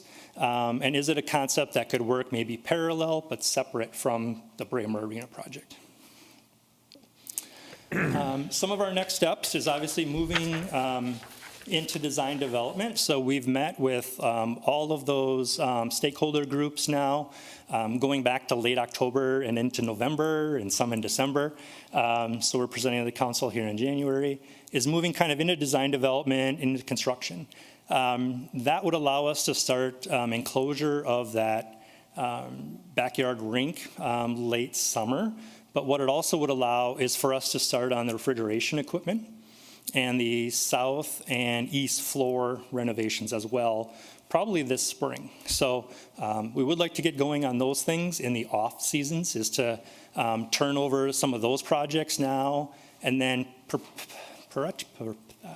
continue to have construction going on throughout that year, but not have any other rinks down during the prime season. So while the backyard rink would be under construction, that new north rink, we would have a reliable cooling system, reliable floors in east and south, and then eventually do all the remodel work throughout that season. So not taking the rinks down, but work in progress, work during the day. And then really a large amount of work then happening in the summer of 27 and having the entire project done in the fall of 27. Some of the feedback has been in your packet as well. Overall support, but as we move from concept to design, a lot of those questions still need to be answered, is really from the Hockey Association, the Figure Skating Club, and the high school, is really on that refining design development. What do those lobbies look like? How do we celebrate the history? Down to, should we combine a locker room because athletes are bigger now and they don't use showers? So really getting into the major details of how a lot of these spaces would function, and ensuring that everyone kind of has a voice in that process. So we've met with Hockey Association, Figure Skating Club, the school district, Breakaway Academy. They are primarily a daytime ice user, so not a lot of arenas have that as an additional daytime revenue stream. So they are an important feedback loop for us as well. General Sports, obviously, as a retail tenant partner, and then DeBeauty League, who has a major event that we host in the summer. We also, as part of their commission work plan, the Edina Parks and Recreation Commission, their initiative group has looked at this last fall. The full commission looked at it this January. And overall support for their concept plan that we've presented to them and to you this evening on the reinvestment and the expansion. They're really supportive of really for us looking at that food and beverage, kind of that restaurant kind of concept, including a beer and wine and alcohol sales. Obviously they had a lot of standard operational concerns that we as staff has as well, right? This is a continued question that we are getting, is what are we going to do for an enhanced food and beverage operation out there? Really a desire to find a pathway for that west entrance. What could that be? As well as the fourth rink enhancements.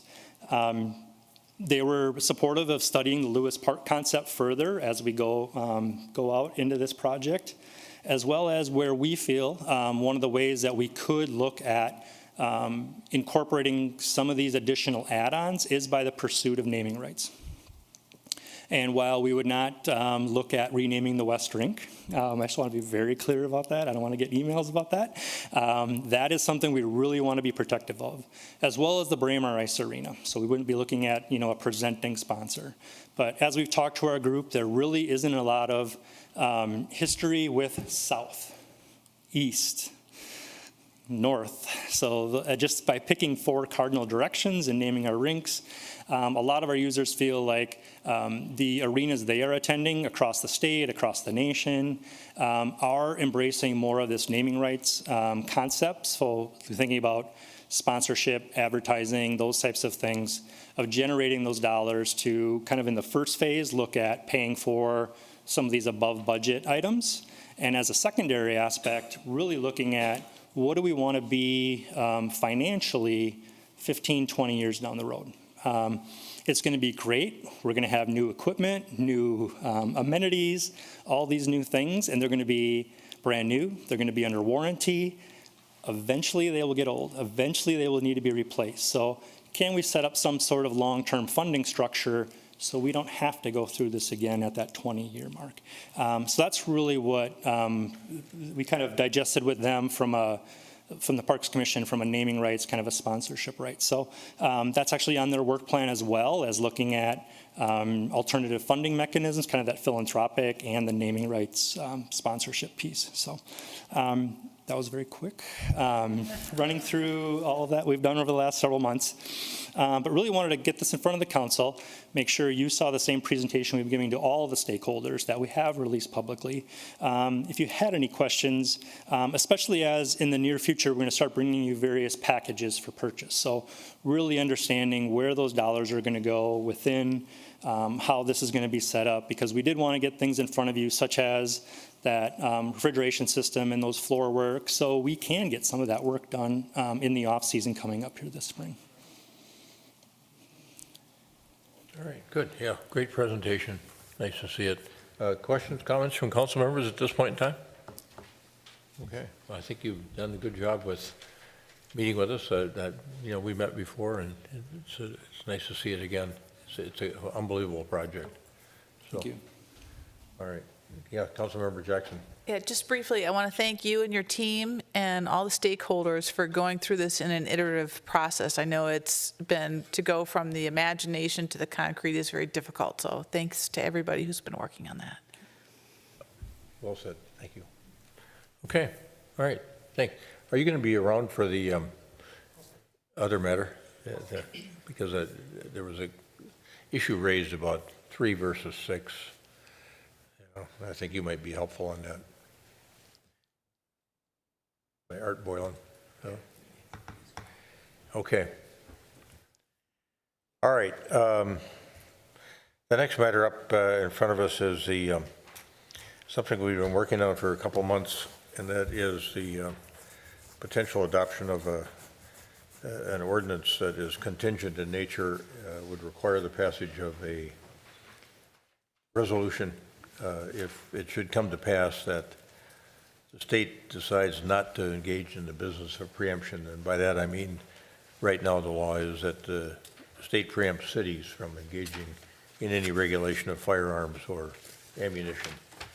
And our city attorney has worked on something that we thought was important to work on. I'm going to turn to Manager Neal now, and then we're going to have a council discussion, because we've been through a conversation in November. We looked at the potential passage of an ordinance on a first reading basis. We decided to have a public hearing, and we've had the results of that. I think folks were feeling good after the fact that we had that public hearing with all that effective storytelling, and it helped us, I think, a great deal, all of us, think about this in a broader and deeper sort of context.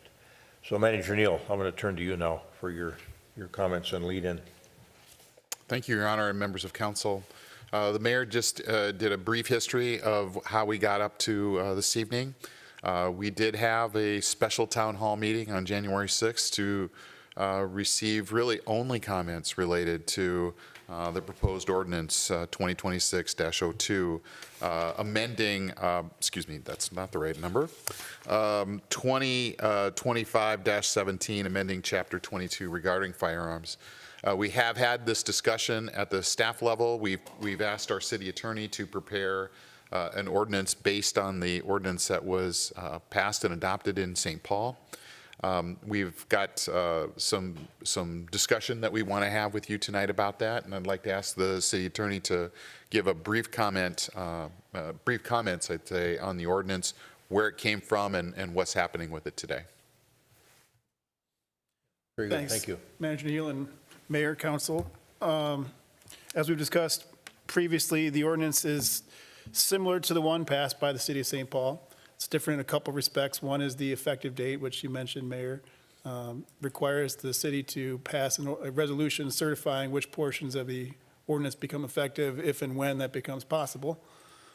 The other difference is there is not in the Edina proposed ordinance a prohibition on possession of firearms in what's defined in the St. Paul ordinance as sensitive places, meaning places owned by the city. That's also designed to potentially help the Edina ordinance survive litigation. I thought that was potentially an issue for litigation if the ordinance became effective, if and when preemption is lifted. So those are the two major differences, as I think we've discussed in the past, and I'm happy to stand for any questions on those issues. Thank you. Mr. Kendall, Member Urster, you had a question upstairs that Attorney Kendall wasn't there to hear it, but it may be something that's of concern to you and properly raised with him. Thank you. When we met for the special town hall, my understanding is the ordinance would be something that, there's a preemption over it, but if we approve it, then it still is valid and it is not, I'm trying to find the right word, but it's not void. But then I did some more digging, and because of the preemption, it appears to be the case that as soon as we pass it, my understanding is it becomes void because there is that state preemption in place. And so my question is that true? Well, so I think that's what the Gun Owners Caucus is arguing in the St. Paul lawsuit. The city of St. Paul is arguing otherwise. The judge in that case, at least on a preliminary basis, in the ruling on the injunction issue, seems to suggest he thinks it may be possible, or it is possible, for a statute or an ordinance in this case to have a contingent effective date. So that would be a subject of potential litigation, but in my opinion, it is not automatically void. I believe it's possible for an ordinance to have a contingent effective date. Okay. I did, and I don't know if we could get this up. This is from the House research, and that is what I'm looking at. And I did hear from a couple residents that what their concern is that this is not just the case of a conflict between state statute and an ordinance, but an actual preemption. And because of that, what I'm concerned about is, and I understand that is what they're weighing in on, but what the general consensus is about doing something that is preempted by state law. And it seems there's a logical interpretation that with things that are preempted, you're talking about something that is a field preemption. And so once that once that ordinance is passed, I would like a little more clarity on what the actual legality is, because I want people to be clear on what we're actually doing. And I'm sorry I'm not articulating that as directly as I wish I could. Sure. So there are two types of preemption. There's conflict preemption and field preemption. The Minnesota state statute indicates that cities may pass ordinances that are consistent with that statute. So there's an argument that this is not field preemption, it's conflict preemption, in which case it would be possible to pass an ordinance that has a contingent effective date. So yeah, these are legal issues that are potentially subjects of the litigation. They are subjects of the St. Paul litigation. They could be subjects of the Edina litigation if Edina were to pass an ordinance. But once again, in my opinion, St. Paul's already passed the ordinance and the issue is under litigation, but the judge has not ruled that it was immediately barred from passing that ordinance. The judge may yet rule on that issue, but has not so far made that conclusion. Okay, so does that mean there has not been clarity on whether it is conflict or a field? Not full clarity yet. The judge has ruled, at least on the injunction order, that he feels it is possible to have an ordinance with a contingent effective date, and which would not be void ab initio or not void immediately upon passage. Thank you. The other question I had is, we've been talking about this as being something where you could use it, obviously, in this case, to advocate for more regulation on firearms. But if the preemption was lifted, or even if it wasn't, could this be used in a different way to expand or go in the opposite direction? For example, if somebody sees, okay, this is a pathway that is being used to limit guns, could it be taken in the opposite direction? And you could have a city saying something along the lines of, we're going to lower the age at which people could buy firearms, or we're going to get rid of safe storage or red flag law. So I don't think a city could pass any ordinance, even with a contingent effective date, that would be in violation of federal law. You know, it's hard for me to speculate on exactly what might happen. I can't answer the question of whether this approach could be used for something different than this council is proposing to use it for. It's possible it could be, but I can't comment on the specifics on that. I appreciate that. And what I was thinking is, if it went in the other direction, there would be a couple of things that would have to happen, because you would also have something that was expanding instead of contracting, you know, which is a little bit different. The other issue that I had, you know, just in terms of talking about this whole process, it's not necessarily unique to what we've been doing.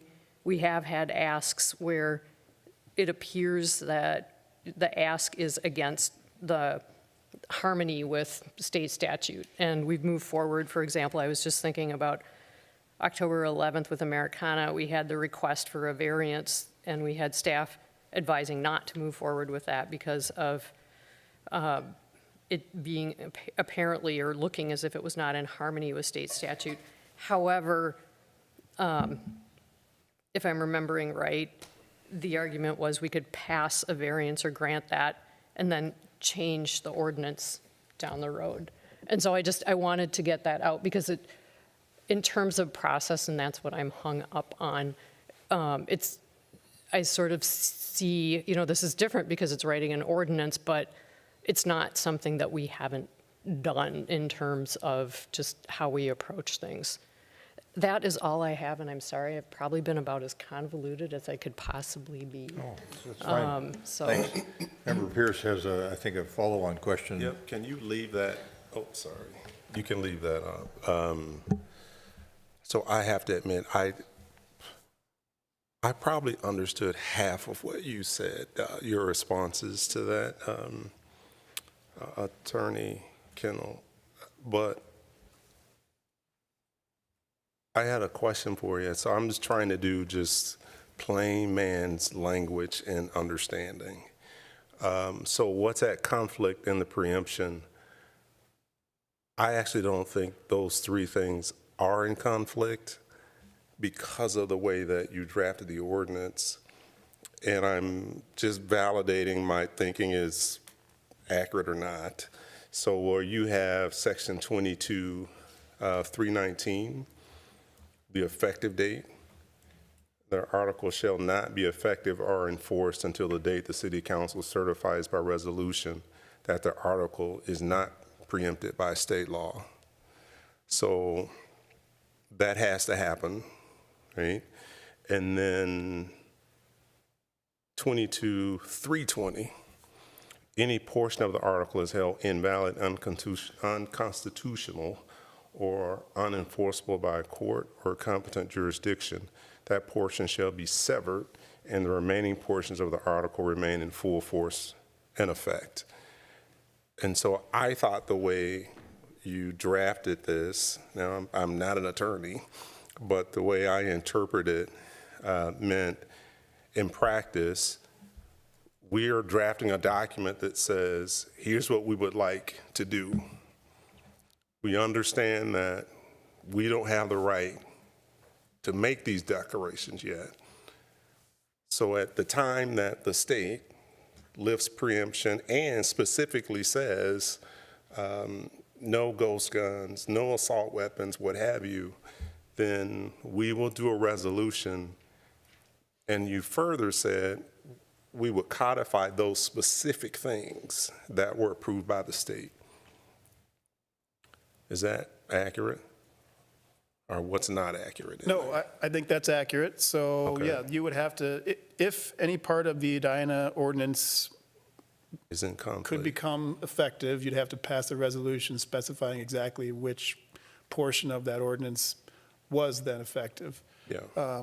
So I think I should be clear. I've tried to be clear before, and I'll try to be clear again. So if this were to be effective now, it would be preempted by state law. Yeah. But we've addressed that by saying it will not be effective now.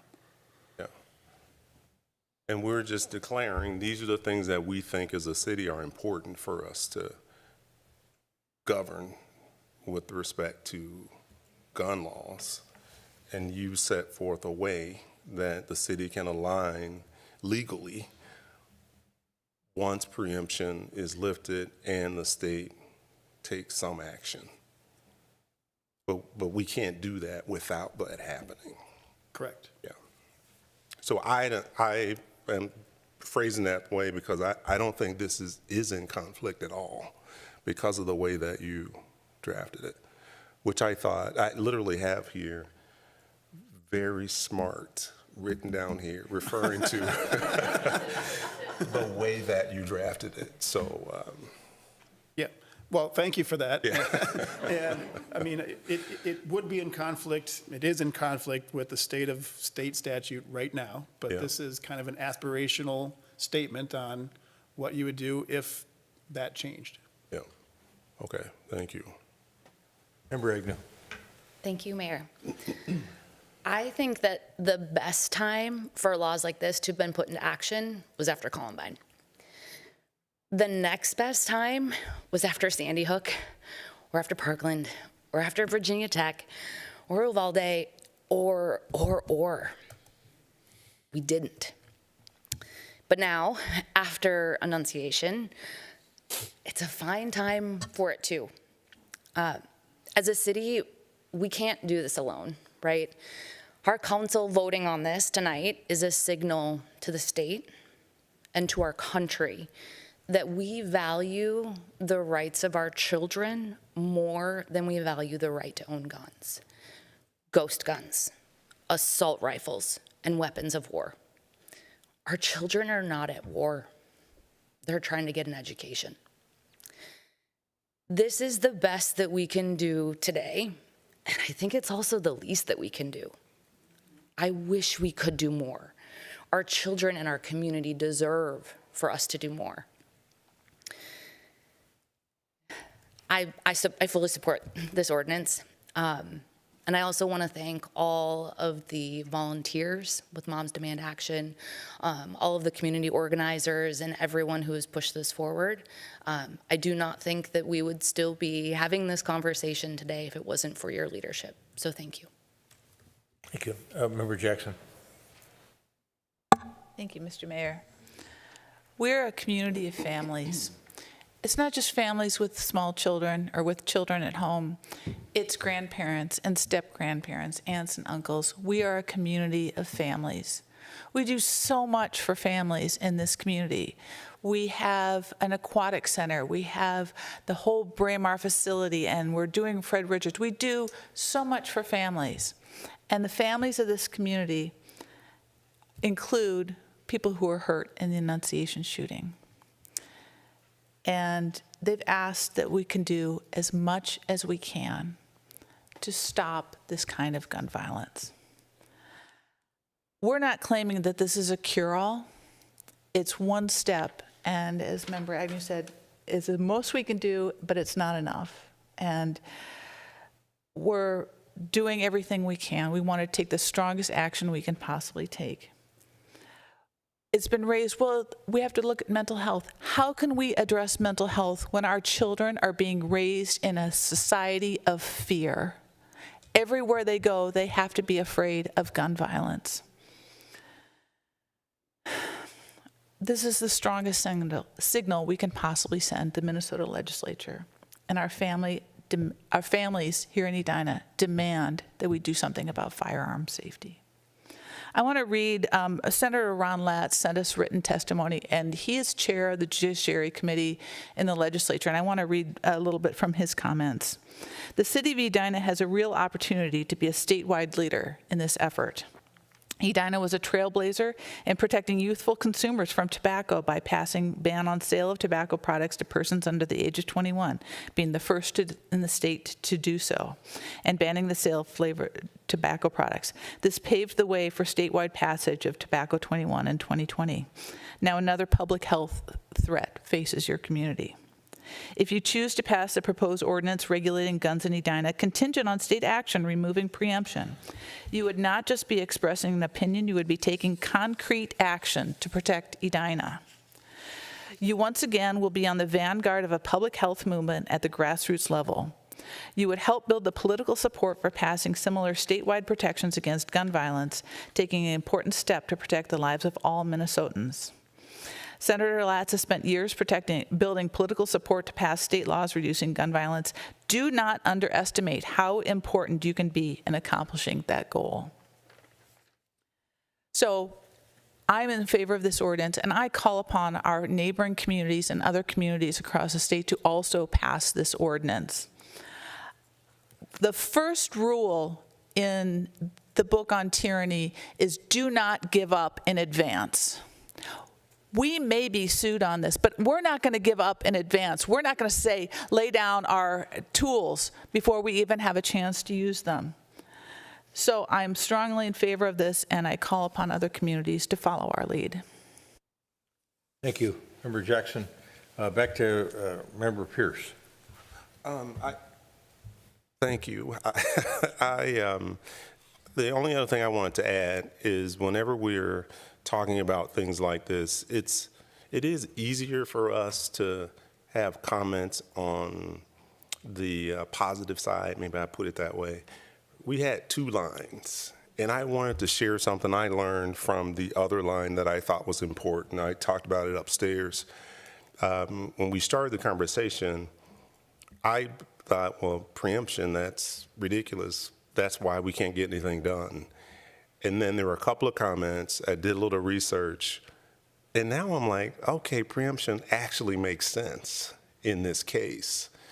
We don't just want the state to lift preemption. We actually want them to adopt some of these policies. But what we really don't want is to have different gun laws city to city. So this patchwork of gun laws, I thought, well, that could be crazy. If you live in Edina and St. Louis Park is different from Hopkins, is different from Eden Prairie, it's different from Minneapolis, it's different from Richfield. We don't want that. But preemption there's a place for it that makes sense if we want to have some consistency across the state. That actually made sense to me. And so to the residents that raised that point, I did certainly consider that influenced the way I understood and thought about the issue. And yet I still agree that it makes sense for us to take some stand and move forward. And that was also why I thought the way this was drafted was really smart, because it actually leaned into that a little bit as well. So I just wanted to make that additional point, Mayor. Thanks. Yeah, thank you. Member Risser. I want to just really underscore how grateful I am that we did have the town hall and that we heard from so many people, and the stories that were told were just so horrific. You know, hearing from the trauma surgeons, hearing from the grandparents of Fletcher Merkel, hearing from so many people. And gun violence is just so insane and so unnecessary. And I just feel like, you know, if I was a U.S. Senator, if I was a member of the House of Representatives, if I was at the state, this would be so logical for me, and I would embrace it and I would do it. And I'm trying to think about what I can do at the local level. And I just want to say, whatever happens tonight, if this passes, I would be willing, you know, and I did talk to one council member about this, but, you know, to start at the steps of this city hall and walk either the resolution or the statute, or the ordinance, excuse me, to the steps of St. Paul. It'd be a 6-mile walk. It could go by Annunciation. It could be something that happened every year, because you do something and it can't just be a one and done. It's got to be continuous, and it's got to be purposeful. And someone once told me it takes 10 years to get something done. Well, this has been way more than 10 years. But what I'm wrestling with, and I hope people understand, this doesn't mean I am all about process. I've always been the process person, and so that is where I am wrestling right now. Thank you, Member Mercer.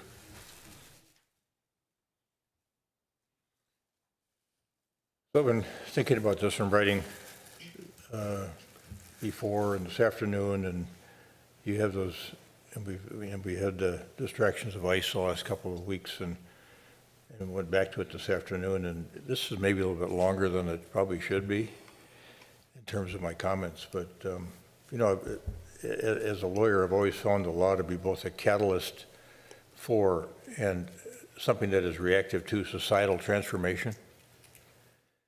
I mentioned this upstairs. You think about Rosa Parks, who chose to ride in the front of the bus, violating the law. And that act helped spark a civil rights movement. You think about Plessy versus Ferguson, which established a separate but equal doctrine and institutionalized Jim Crow laws and entrenched system inequality for over half a century, overturned by Brown versus Board of Education, finding segregated schools were inherently unequal. And that helped catalyze the civil rights movement and became a moral and social turning point for equality. And then there's Loving versus Virginia, which invalidated laws banning interracial marriage, and Obergefell versus Hodges, which expanded civil rights to the LGBTQ plus individuals in our country. And I tell you all this because things change and the law changes, and to either drive or reflect changing societal views. And so it could be with guns and the Second Amendment. What does it mean in 2026 to have the right to bear arms? Might we be at a point of societal transformation or reflection on that issue as well? Here's the way I've been kind of thinking about this. You know, if this was a public health issue and we look at it from a public health perspective, we don't ask, can we eliminate all injury and harm? Instead, we ask, can we and should we reduce the severity and frequency of catastrophic events? That's the logic behind seat belts, speed limits, preschool vaccinations, building codes, and potentially gun legislation. Regulation isn't about creating a world where you can't own a gun. It's about what's possible in a few moments of violence. I think in our public hearing, it was a resident named Bill Kemmer who said, we don't let you buy a bazooka. We don't let you buy a rocket launcher. And the implicit inference of his comment was, where do we draw the line? Where do we draw the line? And regulation of the type proposed on a contingent basis, an attempt to say you can still own firearms for defense, for sport, for hunting, but we draw a line at weapons and ammunition configurations that dramatically increase the potential for mass casualties with little added benefit for ordinary civilian needs. If the incremental benefit to the owner is small, but the incremental risk to the public is large, regulation begins to look less like an attack on freedom and more like the same kind of trade-off we accept with speed limits, restrictions on explosives, and licensing of dangerous tools and activities. In this frame, regulating assault weapons, therefore, isn't about punishing lawful owners. It's about engineering society to be less vulnerable to catastrophic attacks, the way we engineer buildings for earthquakes or car crashes. So how do we accomplish that change to draw a line with regulation that makes sense? You can start the way this town, this council, and most of our people feel, and that's by making a legal statement. That is, that if the state eliminates preemption relative to cities regulating military-style assault weapons and high-capacity magazines, ghost guns, printed guns, we would do so. Members of the legislature, this next move is yours. You can eliminate preemption, or you can decide to let the people of Minnesota decide by constitutional amendment what types of guns and ammunition may be sold in the state.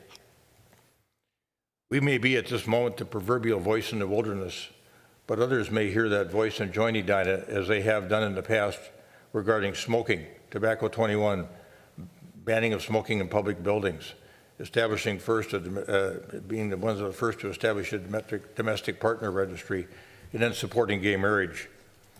Ideas that percolated up from cities to the legislature that now are part of our legal fabric and our state law. We believe we are at the front end of a societal transformation. We are Rosa Parks, moving to the front of the bus. We are the Lovings, standing up for the love of each other, one black, one white. We are a town saying enough is enough. With mass shootings of children, it is time to press for change and worry about what might happen, and instead of just worrying that this might happen again. In this act of ours, this unanimous, well, the near unanimous act, I think, we hope is a catalyst for that change that helps our state lead the way to a better place. So, we've got a proposal here to amend Chapter 22, the miscellaneous offenses, to add to Article 11 on firearms. Member Pierce talked about the ordinance change itself. Is there a motion to adopt the ordinance? So moved. Second. Member Agnew moves and Member Jackson seconds the adoption of the miscellaneous offenses ordinance to add to Article 11, which deals with firearms and deals with this preemption issue we've been talking about. Any further discussion? All those in favor of adoption of the ordinance, is that on a first reading basis? First reading, yeah. Adoption of the ordinance on a first reading basis, say aye. Aye. Aye. All those opposed? Those abstaining? Abstain. The ordinance passes. 2025-17 is approved.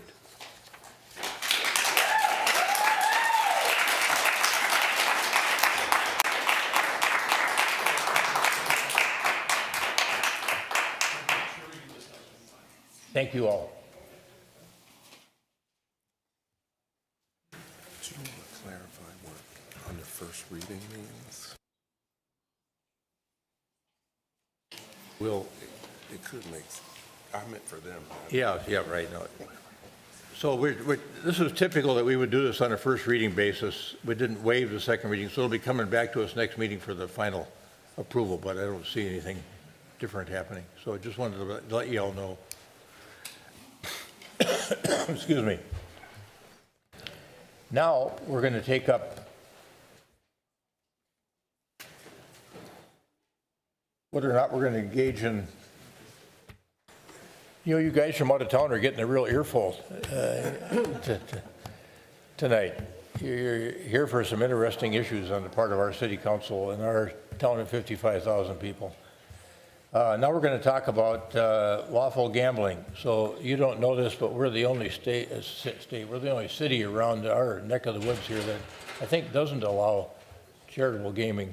And we've got our city clerk here to lead us through the potential amendment of section 4-9-9 of our code, which would repeal and replace chapter 6, article 3 regarding lawful gambling in the Edina City Code. And I turn now to our clerk, Sharon Allison, for the introduction. Thank you, Mr. Mayor. Manager Neal, did you want to tee it up first, or? Yeah, thank you. My tee up for this really is just that we have been talking about this with some folks in the community who have been interested in changing, asking us to change our existing ordinance structure around charitable gambling. We've had some discussions with them. We've had some discussions in-house with staff and also with council members so that you are up to date on the subject matter.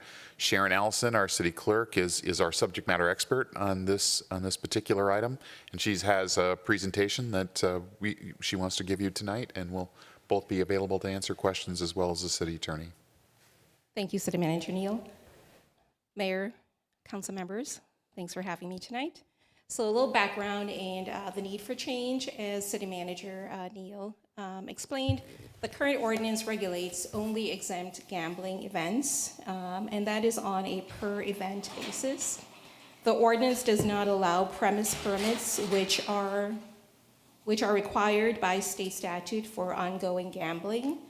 In June of '25, the Edina Education Fund formally requested ordinance changes to allow premise permits consistent with state law and gambling control board requirements. Staff is proposing to repeal and replace the city's lawful gambling ordinance and amend Chapter 4 of our liquor ordinance, which currently prohibits any gambling in on-sale liquor establishments. These changes would allow premise permits, clarify that lawful gambling may occur in on-sale liquor establishments with a premise permit, and align city regulations with the state-administered lawful gambling framework. And it would also simplify local administration for exempt gambling.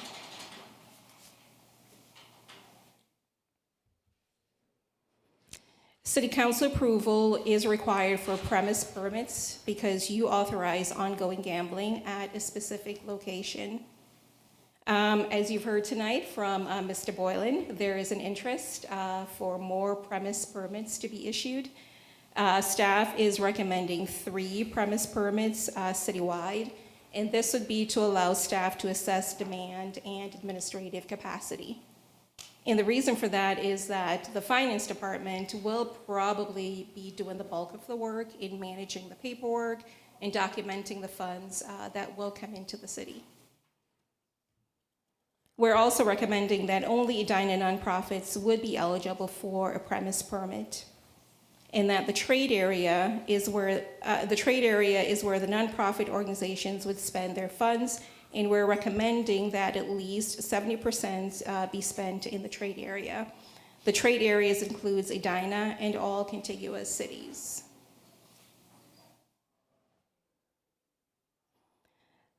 Financial and regulatory requirements includes requiring up to 3% of local gambling taxes be paid to the city to be used to cover cost of regulating lawful gambling. And staff does recommend the full 3%. And 10% of net profit to a city-administered fund with use of funds determined by the council. Primary regulatory oversight will be performed by the Gambling Control Board in alcohol and gambling enforcement. Council's role is to approve or deny the premise location, and this is done by resolution. The organization will submit a duplicate copy of their state application to the city, and staff will review to make sure they have a lease with the establishment and that the establishment has not had any liquor violation. That is literally only the regulatory responsibilities that the city has.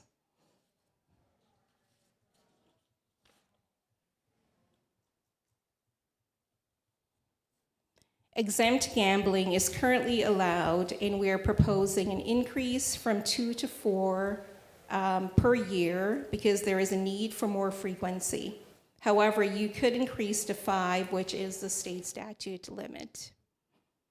Rather than the city having an application process and doing background checks on the president and treasurer, we would sign off on the Gambling Control Board's application because the organization is required to notify the city of gambling activities 30 days before each event. If the current process is retained, then I would recommend that we increase the application fee from $15 to $50.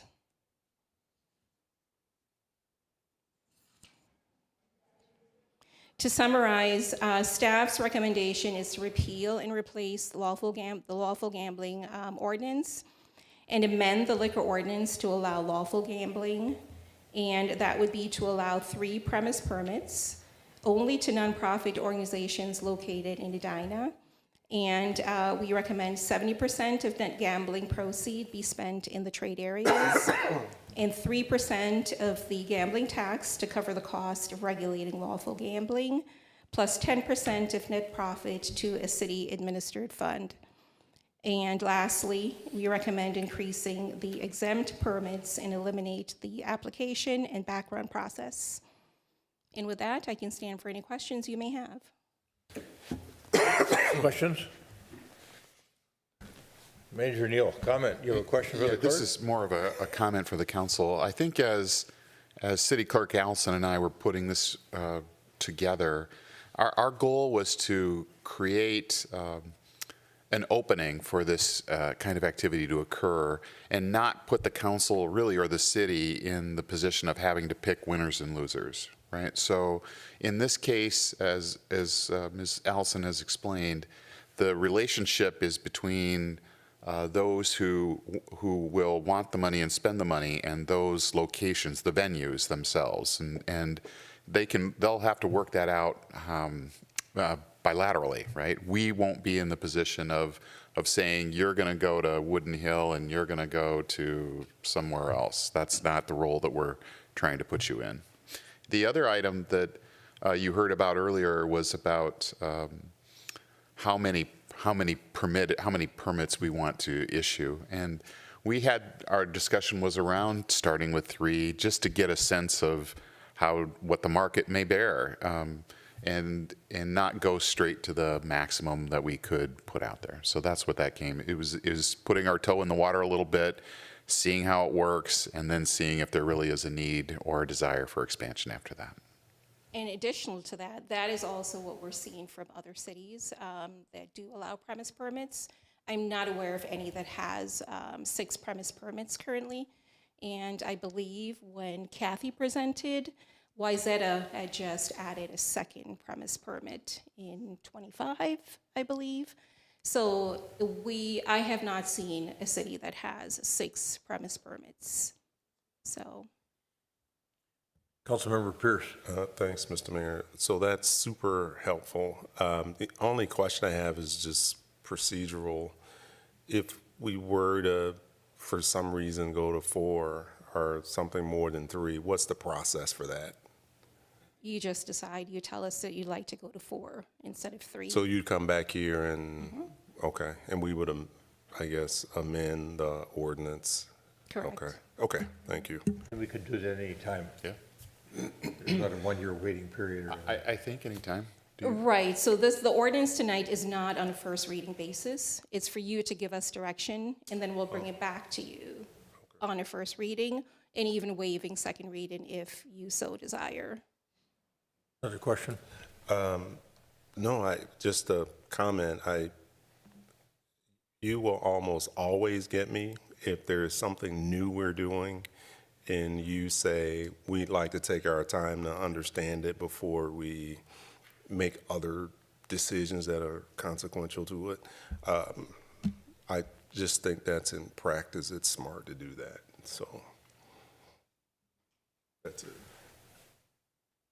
So could you walk back through for us how this would work in real life? You know, let's just take a hypothetical situation, like let's say that somebody said Wooden Hill. Let's say that they're one of the premises permit holders. Then what happens next? They're running these pull tab operations at their microbrewery, and people are buying them. They're collecting revenue. And what do they do with that money? How do they decide how they're going to use it? So that is laid out in state statute, how the organization, so let's say, for example, the Edina Education Fund would reach out to Wooden Hill, and they decided that, yes, we agree to lease you a spot in Wooden Hill to do your lawful gambling. How they spend their money is laid out in statute, and maybe Kendall, City Attorney Kendall could probably help with that. However, it is laid out in statute how they would spend their money. Having a premise permit would allow Edina Education Fund to have as many events as they would like at Wooden Hill. So they would come to us, they would apply to the state to get their license or their permit, and that application would be copied and sent to us, to staff.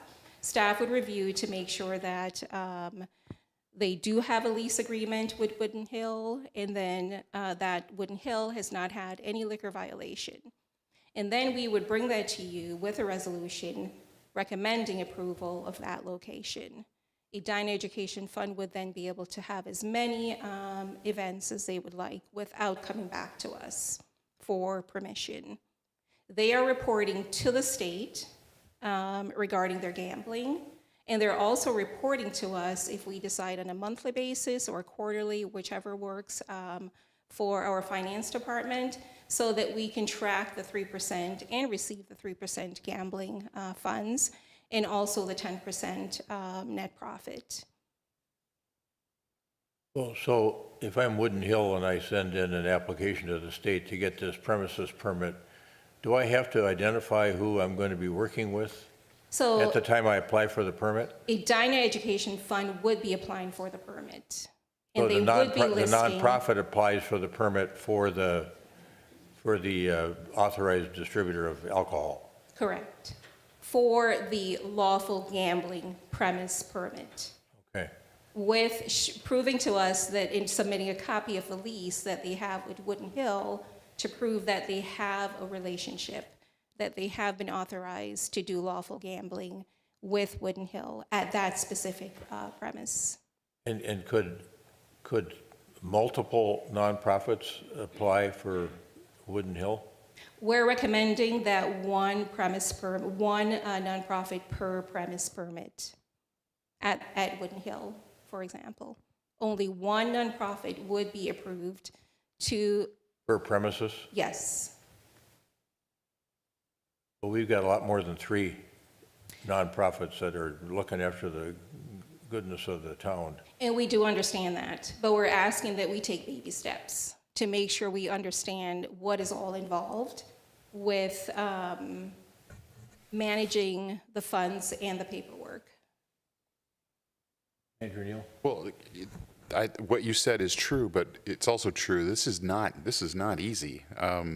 They're professionals. They have to engage paid professionals to assist them in managing these operations. So while it is true that there are a lot of nonprofits in the community that might benefit from this, there aren't that many that probably have that extra level of sophistication to carry it out.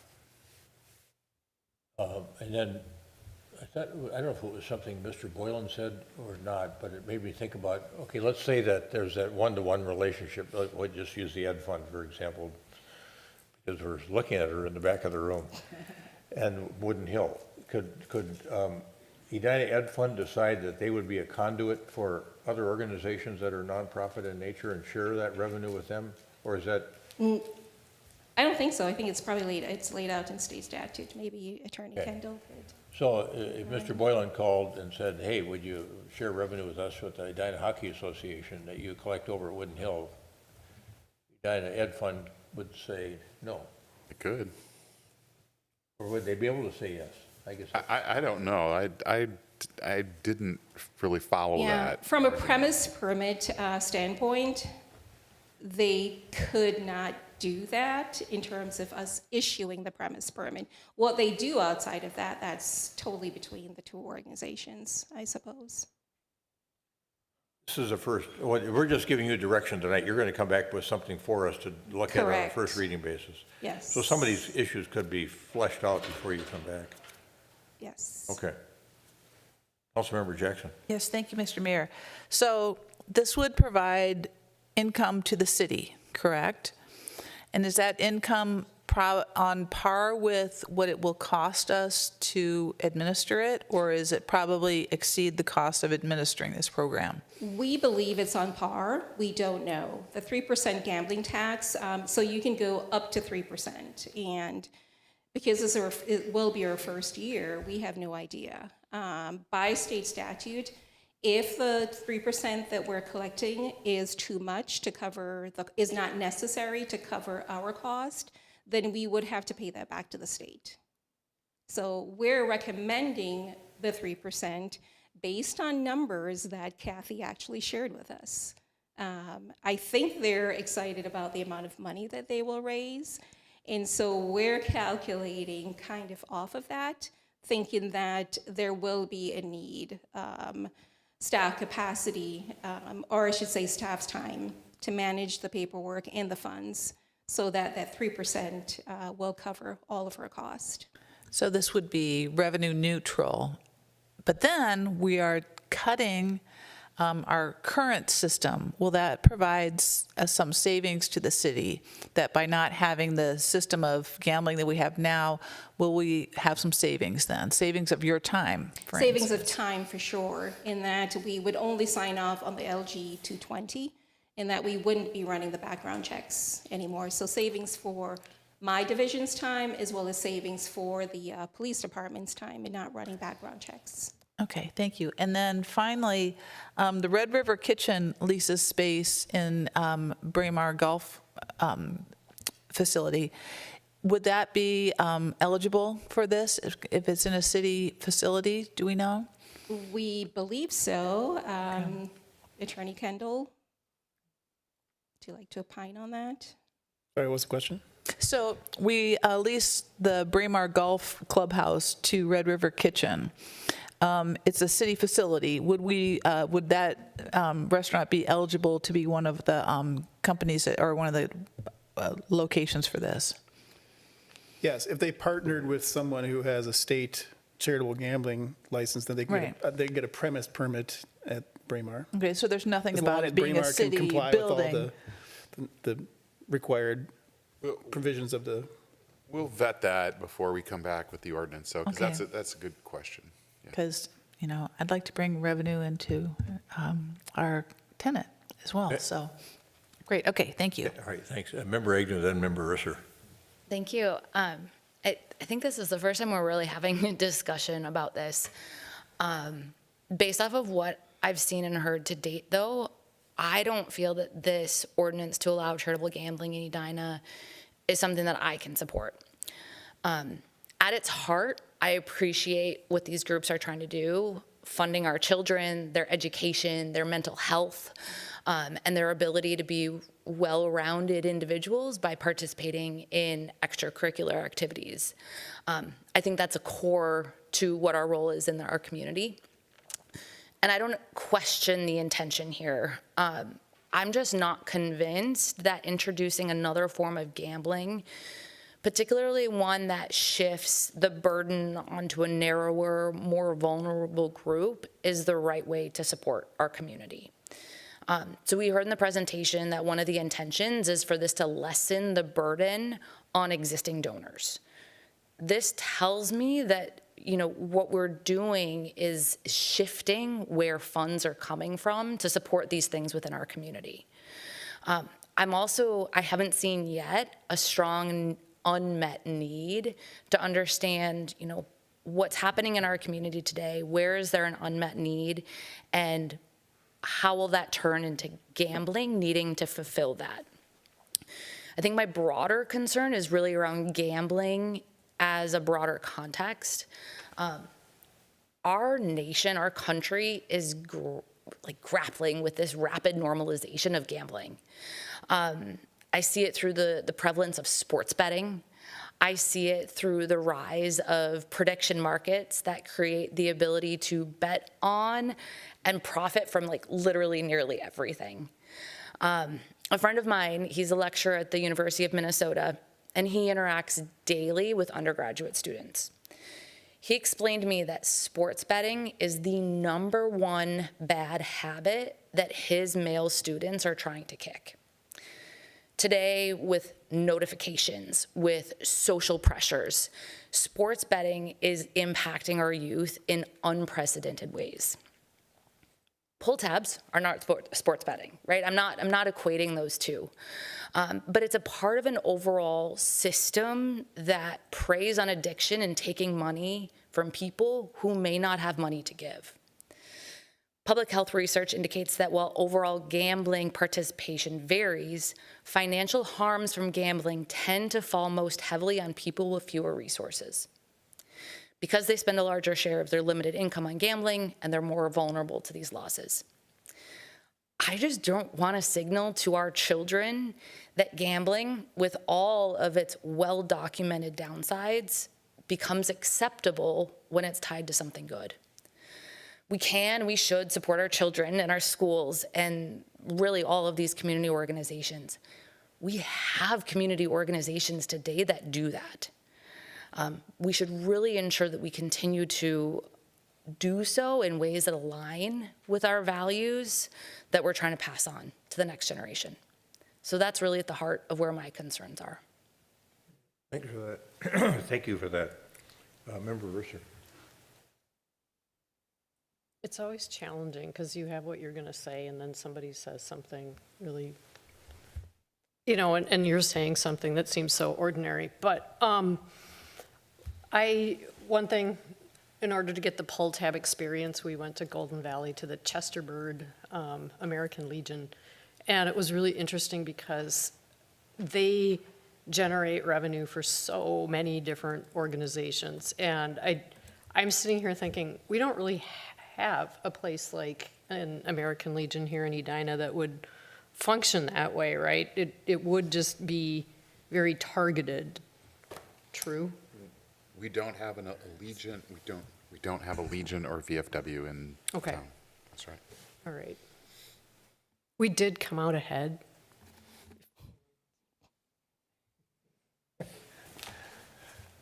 I'm a little bit confused because what we have in front of us is an ordinance, proposed form of ordinance, but I understood this conversation to lead us to believe that we're not being asked to pass amend the ordinance and pass something tonight that's ordinance related. We're passing something that's instructive related. I think our goal for you tonight was to give you a chance to have a discussion. I mean, Councilmember Agnew noted that yes, we've talked about this a little bit and we've told you about it and you've received proposals about it, but you hadn't really had any opportunity to discuss it. So that's, I think, what Clerk Allison has listed out is kind of the guts of the proposed ordinance and what it does and doesn't do. And if that suits a consensus of you, that's what will come back to you for first reading in February 3rd. Okay. Well, we've heard from our colleague, Councilmember Agnew. Other thoughts about whether folks would like to see a first draft of a charitable gambling ordinance? If we could look at in a little bit more detail and drill down on it. Member Risser? I would, and I don't have any suggestions for changes based on what I've seen tonight. I'm in favor of this. I appreciate, and I did think about expanding gambling. When it's so easy to just go up to Bunnies and do this, I don't think our city being an island of not having pull tabs, it's the only community in the whole state. I think people will do this very easily by crossing lines, and we might as well capture some of that revenue. But I really appreciate your thoughts on gambling, and I share them. Yeah, very well expressed. Member Pierce? So I am in favor of doing the rest of the groundwork to come back with an ordinance under first reading. I would like, perhaps when we do that, I think it does make sense to have someone speak again about the need. And so we did that the first time. I think we met separately to do that as well. So I would ask that we are able to speak to the need again. when we look at this later in February. That's it. So if I understand it correctly, that from the majority of the council, the direction would be to staff to come back with a proposed form of ordinance for reading on a potential on a first reading basis. Is that? Yeah. Is there a motion? Yes, to that that's effect? the motion. So Okay, moved. member Pierce moves. Member Jackson seconds. Second. Starting to sound like Jim Van Valkenburg. Mayor, I have a question. Yes. So Discussion. I know that it kind of varies depending on what the ordinance is, what we're discussing. Is this something that we could direct city staff on if we were to pursue it, to also figure out where in the timing to host a public hearing on the matter? We could, when we have something that we can look at that has some context to it. We could make that decision of whether or not we want to have a public hearing. You know. Similar to the action of suspending the rules tonight, our practice over the years here is that we do not have public hearings on matters that don't require a public hearing as a matter of law. And so I think we would ask you to take some kind of action ordering that public hearing as well. Otherwise, I think we don't want to start down the path of having a public hearing over every single subject that you deal with. But if ordered by the council, we will do it. I think it's premature, but I understand where Councilmember Agnew is, what she's thinking about, I guess would be a good way to put it. But I think we want to have something to look at first in the form of a proposed ordinance for discussion on a first reading basis, and then decide if we want to have a public hearing on it after we study it. Because we may be able to resolve it one way or the other when we see something that's more contextual. Councilmember Risser. Suggestion, maybe instead of a public hearing, we put it on Better Together so people can at least comment on it? If we get it done, we can have that discussion too. Okay. Yeah, that's another thought. Can I? Yeah, Member Pierce. I would just ask Member Agnew to speak about why you may want a public hearing. So what's the intent behind it? And that might help us inform the best way for versus a public hearing or Better Together or what have you. I think that for something like this, you know, we've heard from some of the organizations that would potentially benefit from it. I would love to hear from other organizations that are out there as well. I'd love to hear from people in our community who think that, you know, potentially gambling and introducing gambling into our community is, I don't know, like, are people overwhelmingly in favor of it and I'm one of the lone wolf in this situation? Or is it maybe something that we haven't gotten enough feedback on from our community because they don't know that it's a topic of discussion? So I guess I want to know what the pulse is. And this isn't something that I've had a ton of engagement on, except for a couple of one-off conversations that I've gone out and sought.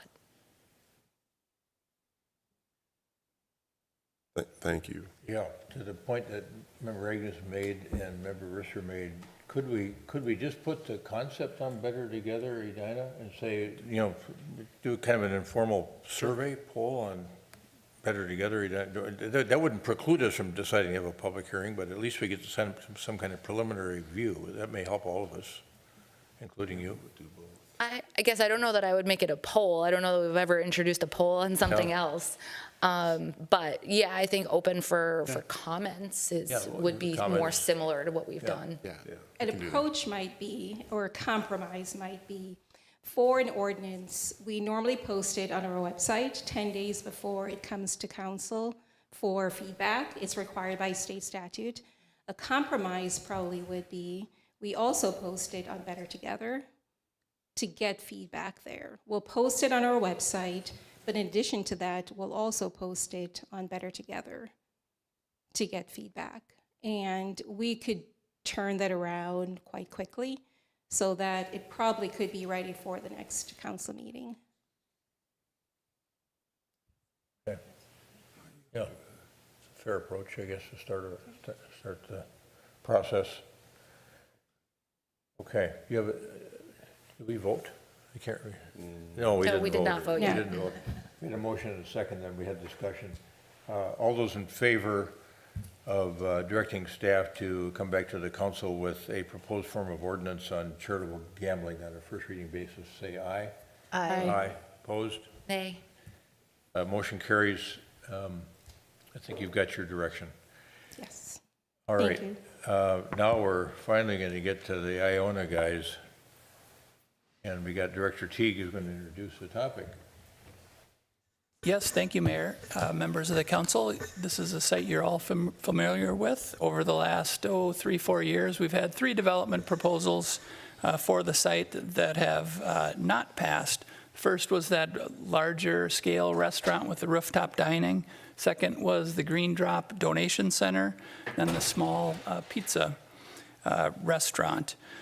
This proposal before you this evening, again, this is just a sketch plan review to get the council's preliminary comments, not necessarily dive into the details, but your preliminary thoughts. This is a use that's actually allowed under our current zoning ordinance of PCD 4. The issue that we've struggled with over the years is that the site is guided in the comprehensive plan for medium-density residential. We did have the one sketch plan for the memory care facility, but they weren't able to financially make that project work. We've had a couple other residential developers take a look at the site, and they didn't believe they could make that work for residential either. So what would be required with a formal application would be site plan review and a number of variances. The variances deal with more the parking lot and the canopies. As we've looked at the shape of this lot, as you really can't do anything on the site without some type of a variance. So there would be a few variances. Staff would also recommend that we do amend the comprehensive plan so it is consistent with the zoning on the site. So with that, our team from Iona is here. They flew in from North Carolina today, and I will let them introduce themselves, and they're going to present the details of the project. Good evening, gentlemen. Thanks for your patience this evening. And hold on here. I want to be able to take down your names for my notes and for the record. Go ahead. Thank you, Mr. Mayor, council members. My name is Andres. I am a site development manager at Iona. I'm joined here by Declan and Vince with Kimley Horn, and I'll let them introduce themselves. Yeah, Declan Wilkerson. I'm an architectural designer with Iona. And my name is Vincent Barker. I'm with Kimley Horn, which is an engineering design firm. I'm a licensed engineer in the state of Minnesota, based out of Eden Prairie, and I'm here as the site consultant for Iona. Declan here, our architectural designer, has a presentation prepared to go over high-level details of the property, so I'll let him go and we'll open for questions. Thank you. All right, thanks.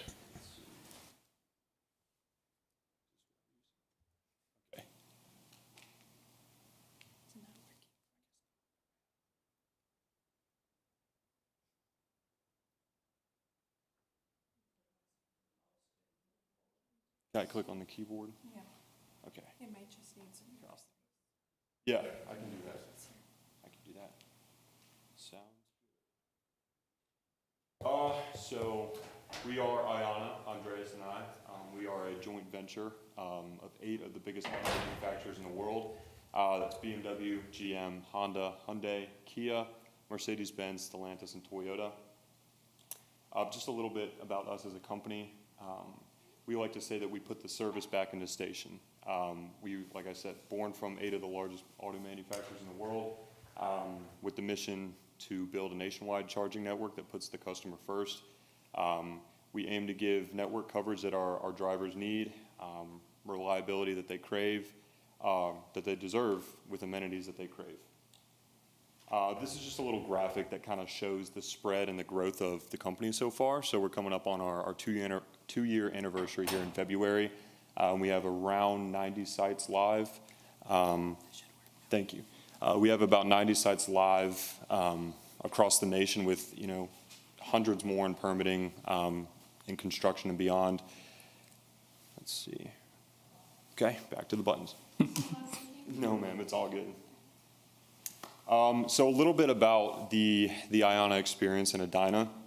The site that we are looking at, we would be proposing 14 fast charging bays. That's 7 of the 400 kilowatt power shared dual port units, meaning that they serve vehicles that have CCS plug types and NACS plug types. So we'd be able to serve customers that drive just about any EV out there. We would be including, of course, 2 ADA accessible charging bays. Our, pit stop with purpose kind of refers to what we would be doing with the building. We're still in the, kind of looking at that as a high level as we move forward. But we'd be looking to include restrooms, food and beverage access. Think of like a little mini convenience store, Wi-Fi, canopies and lighting for night for, just ease of access and protection from the elements for our drivers, and sometimes more. Nationwide connectivity, like I said, we have 88 sites live today, 800 bays across the country, and in Minnesota we have sites live in Lino Lakes, Brooklyn Park, Oakdale, and White Bear Lake. Blaine soon to come too. Yeah, on the way. A little bit more about how our vision aligns with the city. It would be about a $1 to $2 million investment per site. This one specifically, like I said, we're still in the high level details of things. Might be a little bit more than that when it's all said and done. But we're looking to invest in public infrastructure that aligns with the city of Edina's goals to create a more livable city with reliable services to the public. That can come along with jobs like hiring local maintenance crews and EV technicians. And the public infrastructure will enable more drivers to make the shift to electric vehicles, as we're seeing across the country, across the world, really. And even on the site itself, Declan and I did a sidewalk today, counted maybe a dozen EV cars just driving by the site alone. Yeah, easily. And we've only been in the city, 4 hours maybe? Yeah. 5 hours we flew in, so looking good on that front. Looking to reduce greenhouse gases and bolster the health of the community through improved air quality as more people, hopefully transition towards EVs. And then, just a little bit about the press opportunities. It would be an opportunity to, highlight a new service in town. We do things like ribbon cutting, inclusion in the Xcel Energy press event scheduled for February. We really just look to, partner with whatever community that we're building in, and looking for ways to, benefit you guys as well. So a little bit more about the site. Like I said, we aim to propose 14 fast charging bays, 7 chargers. Obviously they would have we call them dispensers at Iona, but the charging unit itself, each of those would have like a little miniature canopy over, which we'll see imagery of in a second. Trash cans, window cleaning stations like you would see at a gas station, pet waste stations so that people with pets can, have a space to relieve their pets and dispose of it properly. And then hopefully looking at retrofitting the existing building to provide driver lounge, restrooms, and like a little mini convenience store, as I stated earlier. And that all, we look to tailor that towards the community needs, and we would be excited to work with a local business if that's the route that we went down. That is a look at what our standard canopies look like. I believe that changed with Wisconsin as an example. Yeah, it is. So that's a site out in Wisconsin, and as you can see, that is our underneath the canopy, our charging unit. It's a pretty big unit, but that's how we're able to provide that fast charging experience. And then that's the canopy over the top. And then this is a look at our mini canopy concepts. This is, as discussed in the first meeting, this is probably the route that we would go with providing coverage for our chargers and our customers. And then this is a rendering of a site very similar to the one that we're proposing here. That's out in Connecticut, where we're taking, this building was also an old car repair facility that's been, kind of just vacant for, I think, the last 3-4 years. Mm-hmm. And we're looking at, purchasing the property, putting chargers in there, canopies, and retrofitting the building as well. And this is actually New Haven, Connecticut. In December, we were approved of planning and zoning and are moving towards permits right now. Well, this is a good example of something that's in a, it looks like it's near a residential area. We abut, yes, Yeah, we so- abut so, townhomes. You know, the emails I'm getting from some of the neighbors are, it seems like a good use, but, you know, they're worried about lighting at night, and Yes, sir. and what do we do about making it more downcast, less intrusive into the neighborhood? Right. The fact that you're open 24 hours, you know, I understand that, but the lighting was a big issue for some of the neighbors. Yes, So what did you do here in New Haven? We, in New Haven specifically, all our lights are LED across the board on all our sites. On our canopies, on our large canopies like this, shielded LED down, and I believe it's a foot candle count of 30.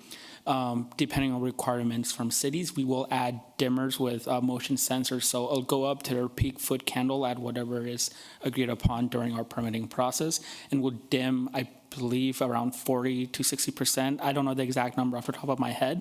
And then as it detects movement, of course, when people come to charge late at night, it'll light up again and then dim back down. So that's the solution we're gonna propose here, is auto dimming motion sensors and again, shielded LED lights pointed down.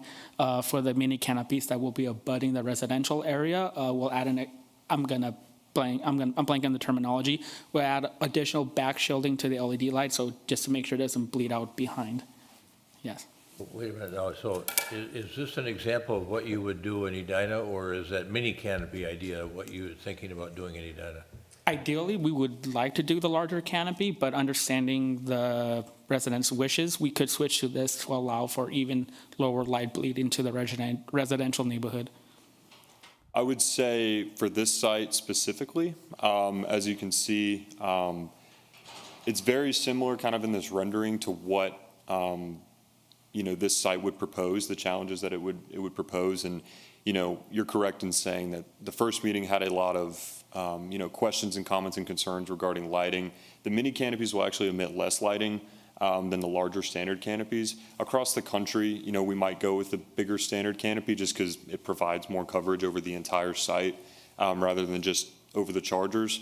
But I think, you know, considering the site, considering, you know, what we abut to, the mini canopies would actually be the direction that we go on this one. You know, that way we can provide coverage, you know, which is one of the things that we really want to do with all of our sites. It's kind of what sets us apart. But it would also help us mitigate the lighting concerns and kind of just the big imposing nature of that canopy that we saw in the first picture. And how we mentioned with LED would stay the same, would translate to the mini canopy. Okay, all right, we'll think about that. Okay. So, What I hear you say is you're flexible, you could do either. Yes, sir. yes, sir, absolutely. So, like I said, again, they're, you know, it's kind of big, kind of imposing. This one, I think, required a little bit more lighting. I think the city might have required actually more lighting. And that's why we went with the standard kind of bigger canopies instead of the miniature ones. But to your point, we are pretty flexible. We want to be a good community partner, so we work with cities and find the best solution because we're excited about this project. It's going to be our next wave for 2026, so.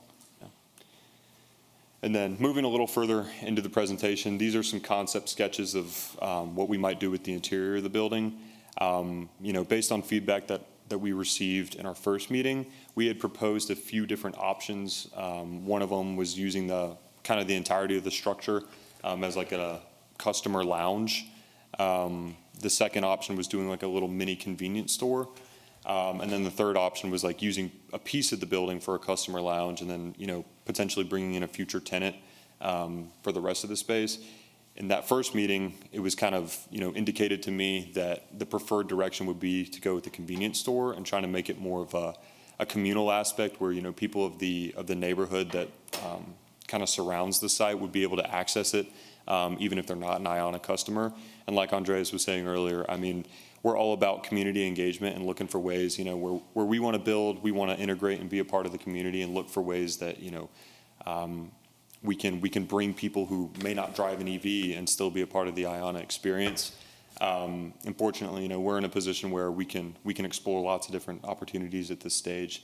You know, we're still very high level, just sketching some things out. And my design partners and I, you know, we anticipate the feedback of this meeting being something that we implement strongly going forward. So that's a look at the sketch with a little customer lounge and then a convenience store. And then second, a different, potential layout of what that looks like.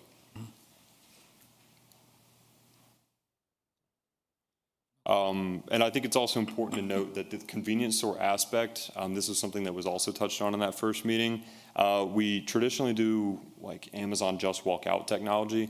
I'm not sure if you guys are familiar, but it's essentially an autonomous convenience store kind of model format where a user, swipes their card before entering. Once payment is kind of confirmed, then the door opens and a customer can walk inside, and there's cameras and sensors all over the ceiling that track kind of what they do, what they pick up, and then when they walk out the second door, they're charged for those items. So our model is that our sites are run kind of completely autonomously. We don't employ individuals to go and man the site. So I think that's important to note as well. But we do have our own monitoring system set up. Our ops team will have 24/7 monitoring of the site.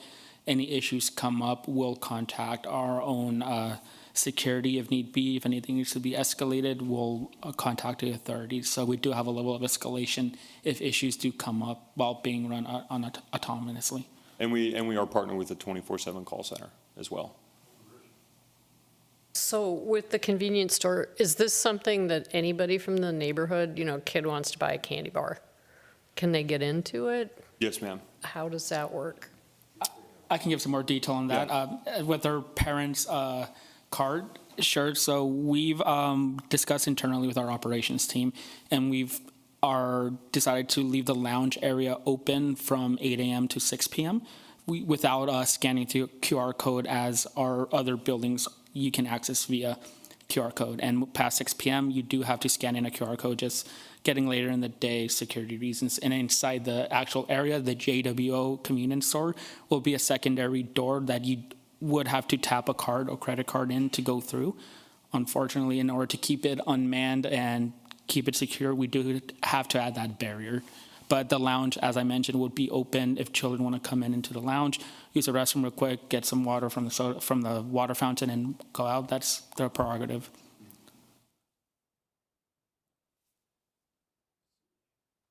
This is a concept of what we might do with the exterior. Again, just sticking to that Iona branding that we have. We're kind of a retro modern company, and we like to set ourselves apart with colors and branding that are very distinctive, but also tasteful. So that's just kind of some preliminary thoughts of what we might do with the building, kind of replacing those garage doors that exist now with storefront glass, allow more light into the building. We probably remove the fabric canopy that is currently in place and the columns that come down. But yeah, just looking at using what's existing and cleaning it up, fixing it up, making it shine again.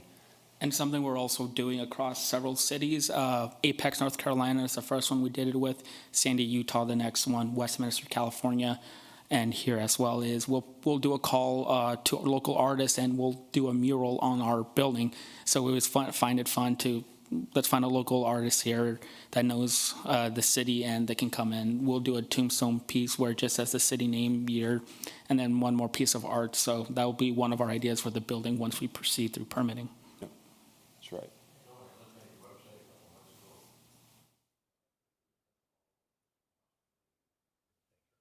When I first looked at your website a couple of months ago, I saw a rendering that looked kind of retro. It was kind of like it almost looked like you'd converted Kevin Key's spot to a... Yes, that's Apex, North Carolina. You'd used that same thing. You saw that and you thought, wow, this looks just like what you got on the website. So, I mean, that was an interesting direction too, I thought, was to kind of make it look like it was something from the 50s, but brought up to modern standards. Yes, it helps match the Charger aesthetic too. Yep. And that's exactly right. And this site is very similar to the one, like I said, I believe that was the first site. Mm-hmm. That was the first site that we opened, and it was just so happened to be one where we retrofitted an existing building. It was a gas station, it was about 100 years old, so it took some doing, but this site is actually very similar to that one in terms of size, kind of layout, and what we would be, going for with the building.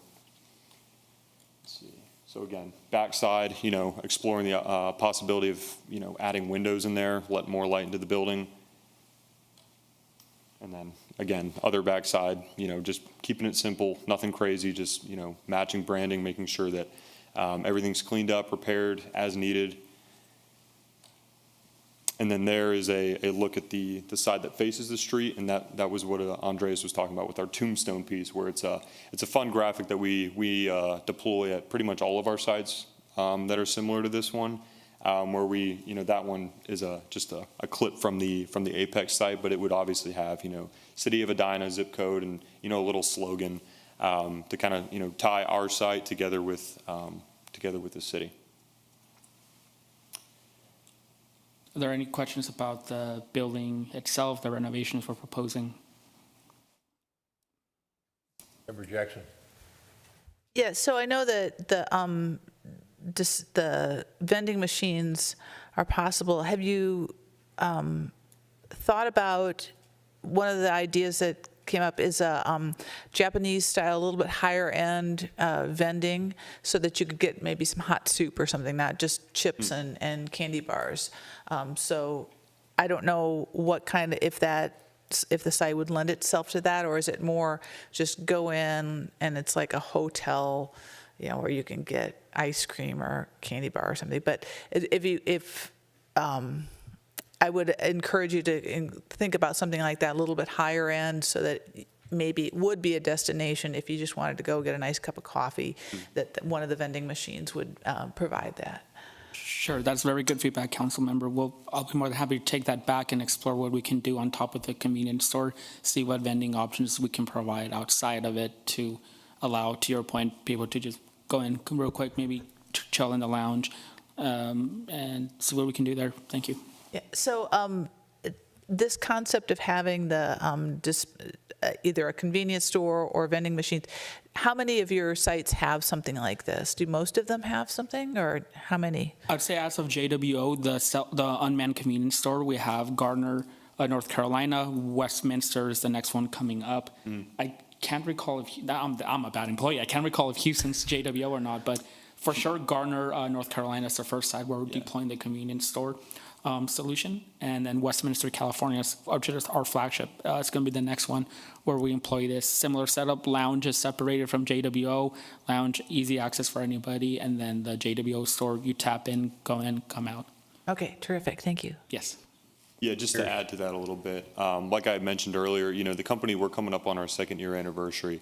So I haven't been around very long, and, in order to get a network out to users, like I said before, I think we got about 90 sites live across the country. We really, we have different site models, kind of like, we have standard ones that it's, like in the picture that was shown earlier with the chargers, just the canopy over the top, and then we have like different tiers. This is one that we would call a plus high tier.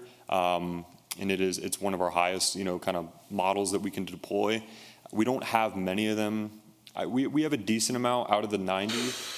Definitely a lot more in permitting, kind of on the way.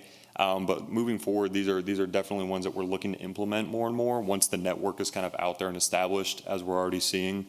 And at this point, any plus high, as this one would be, is like really a focal point of kind of the IANA network, and we use it for branding purposes, social media purposes, promoting, who we are, what we do. Just like here in this meeting, we're using the 2 that are in North Carolina. If this is something that was, approved and we move forward with, we'd be looking to do the same thing and really make it kind of like a cornerstone of who we are as a company, and using it as an example for what we hope to bring forward. Our first tenet is be safe. We take that very seriously in our construction and our lab we have back in our HQ in North Carolina. Our second tenet is a driver-first approach. So as you see, like, you come in to charge your car, it takes about 30 minutes, you charge to 80%. You can go in the lounge, relax with your family, run around in the area, especially during these winter months, which I'm from Utah, so I'm loving this weather. North Carolina is taking away my snow. I'm not loving it. I'm not from Utah. You should have seen him. I was giddy as soon as we got off the plane. It's like, finally snow. Yeah, I was reaching for the jacket. Unfortunately, it's not for me. But I do love to see the snow. We don't get too much snow. I'm originally from Texas, so. We're actually worried about you. I mean, you get your jacket on in a room that's like 72 degrees. I'm telling you what, I'm starting to feel the heat now, though. I'm starting to feel it a little bit. I don't know if that's just because I'm standing up here. We don't know what you're going to do when you go outside. You got your coat on. Yes, sir. What question? Go ahead, yes, sir. So for the lounge, just process-wise, how do you keep people from, or do you encourage people who aren't charging, who might want to go in and just take a seat and work while they, I don't know, maybe they bring a cup of coffee with them? That's more than fine. If they want to use that space to sit down and work, our Apex, North Carolina has some offices in there for co-working as well. So, I mean, however the community feels they want to use this lounge the best, that they're more than welcome to. It's why we have the access 24/7. After 6 p.m., again, you do have to scan a QR code. We do want to have some level of safety at nighttime. But yeah, you're more than welcome to come in. We'll offer Wi-Fi, sit down, drink a coffee. And unless you're being destructive, I don't believe we'll kick you out. So, but you are open to, I don't know if I would call it co-working, but yeah. Yep. Yeah, absolutely. I would say that this site in particular bodes well for that, just being near residential area. A lot of these ones, if we acquire an old gas station and retrofit it, it's in not a residential area. It's in a spot where people wouldn't just normally walk. But I think, in this building, we definitely have an opportunity to do something unique while still providing the services that we want. And the fortunate part about it is that we're still very high level. We've drafted concept plans. Everything's kind of still up in the air. It's malleable. We're looking to receive feedback, implement it, and be, as much of a community team player as we can be at this point. I was thinking the same thing, that you could have kids from the neighborhood wander over here to sit and do their homework or sit and have a cup of coffee or a beverage. But will you have an employee on site? we do not have employees on site, but we do have an operations team. We do have a lot of cameras on site that allow us to monitor all locations all across the network. So if we notice any issues, we can even install some sort of panic button inside the building or a way to contact customer service immediately. But we will monitor if we do notice something's going wrong. We'll alert our security and then escalate accordingly to the police department. But we haven't seen it get there at this point. Mm-mm. Yeah, not yet. Member Risser and then Member Agnew.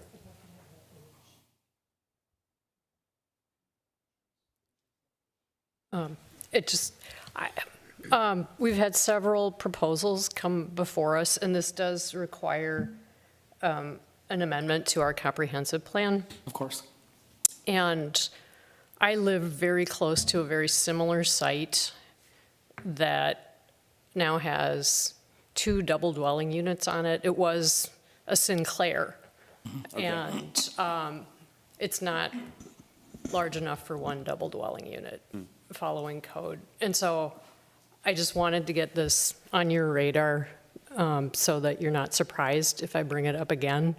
But Vernon Avenue is an arterial. You've got residential R1, and you've also got R2.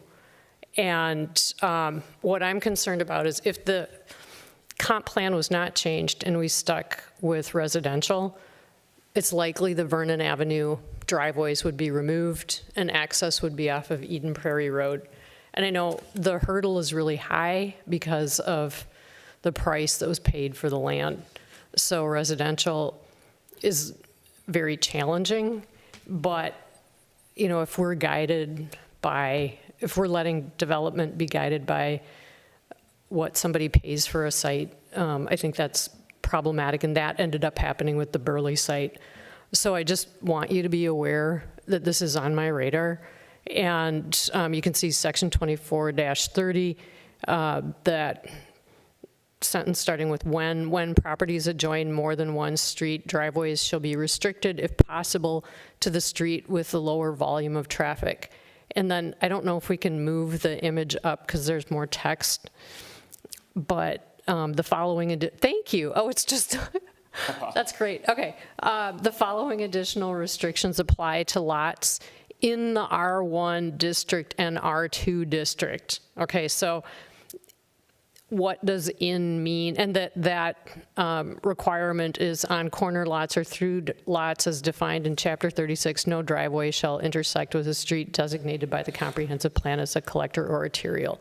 And so now if we can scooch it back so you can see the map completed. Okay, so what is in? Is this in the R1, R2? There's PRD3 right next to PCD4. So does that mean it's not in? But the word is not surrounded by, it's in. And so I just want you aware of that. Yes, ma'am. Okay, thank you. Yes, ma'am. Thank you for that. All right, Member Agnew. Thank you. So if it's not staffed, who will keep it clean?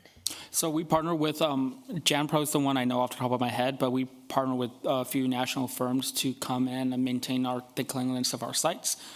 Typically, we've been coming every other day or weekly, depending on the site. And again, having a camera deployed throughout all of the network has been extremely helpful. We're able to see if trash collection is higher than we anticipate. We can redo the contract to have them come daily. If we know his trash is left like barely ever, we'll switch it to weekly. But at minimum, once a week, at best, we'll probably do a daily check-in on the site with our national partners. Somebody will physically come check the cleanliness of the site.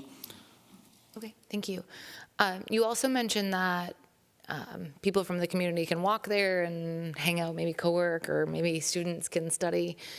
Is there anything preventing people from driving in their gas vehicle and parking at a charging unit and going in there and working for 8 hours?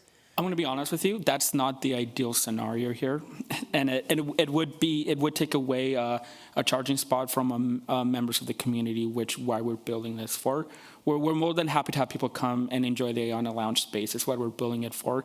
And yes, somebody in a gas vehicle can come and work if that's their prerogative. But again, it's not ideal. But if we notice an uptick of that happening, we might bring some ideas here to the council, but at this time, we haven't noticed that issue in our network. We welcome them, obviously, but guess we'll see what the future holds there. I'd like to expand on that a little bit. Yeah, I mean, as Andres is saying, of course, we're trying to attract electric vehicle drivers. Typically at sites, we'll put up, signs that say like EV charging only, if we're in like a larger development, just so that we can keep those for ourselves. In an instance like this, we probably wouldn't put those signs up at all. Kind of like you're saying, new company, we're still, building the network. We haven't noticed problems, especially on sites like this with like queuing, where, you pull up and like every spot is filled and it's like, oh man, like where do I go? So I don't foresee an instance where, at least not yet, where, if a gas-powered vehicle came and parked and somebody was inside working for, the majority of the day, I mean, there would be plenty of spots where an EV user could easily, come and still access the site. As we keep going back to, we want to engage community. And if that's what people like, if they want to come utilize the site, a couple people from the community, whatever it is, we can look at, reducing the amount of chargers to include non-EV specific spots. But obviously the preferred route would be to maximize the charging capability of the site, just because we're trying to like future-proof, if that makes sense. Or they promise to only use us when they get an EV. Yeah, something like that. Thank you. Are we doing like general comments? Yeah. Okay. Okay, thank you. Go ahead. So overall, generally, what I like about this project is, this is kind of what I was telling Quick Trip to do over right off of 169 in Londonderry. They were proposing a gas site, and I said, make it all electric and like have that convenience store attached to it. So like overall, it's a premise that I like. I will say that I think that that's a slightly better location. Not that you just like have your pick of the litter, but I will say that like having that be on the highways, I think is a little bit more appealing for something like this in particular for me. And what I have kept as a kind of a thought in my head for this site over all of the proposals that we've gotten is really around like this community gathering location. What I really liked about Station Pizza, which is one of the previous ones, is that you could like envision teenagers going there and like whether they're studying or whether they're grabbing a pizza like after practice, whatever it might be, you saw the way that it might pull community together. And I think one thing that's missing for me in this is by having it be unstaffed, it doesn't feel like some place that I would send my kids to, of like, oh, just go and hang out there, or go and grab a smoothie or a donut.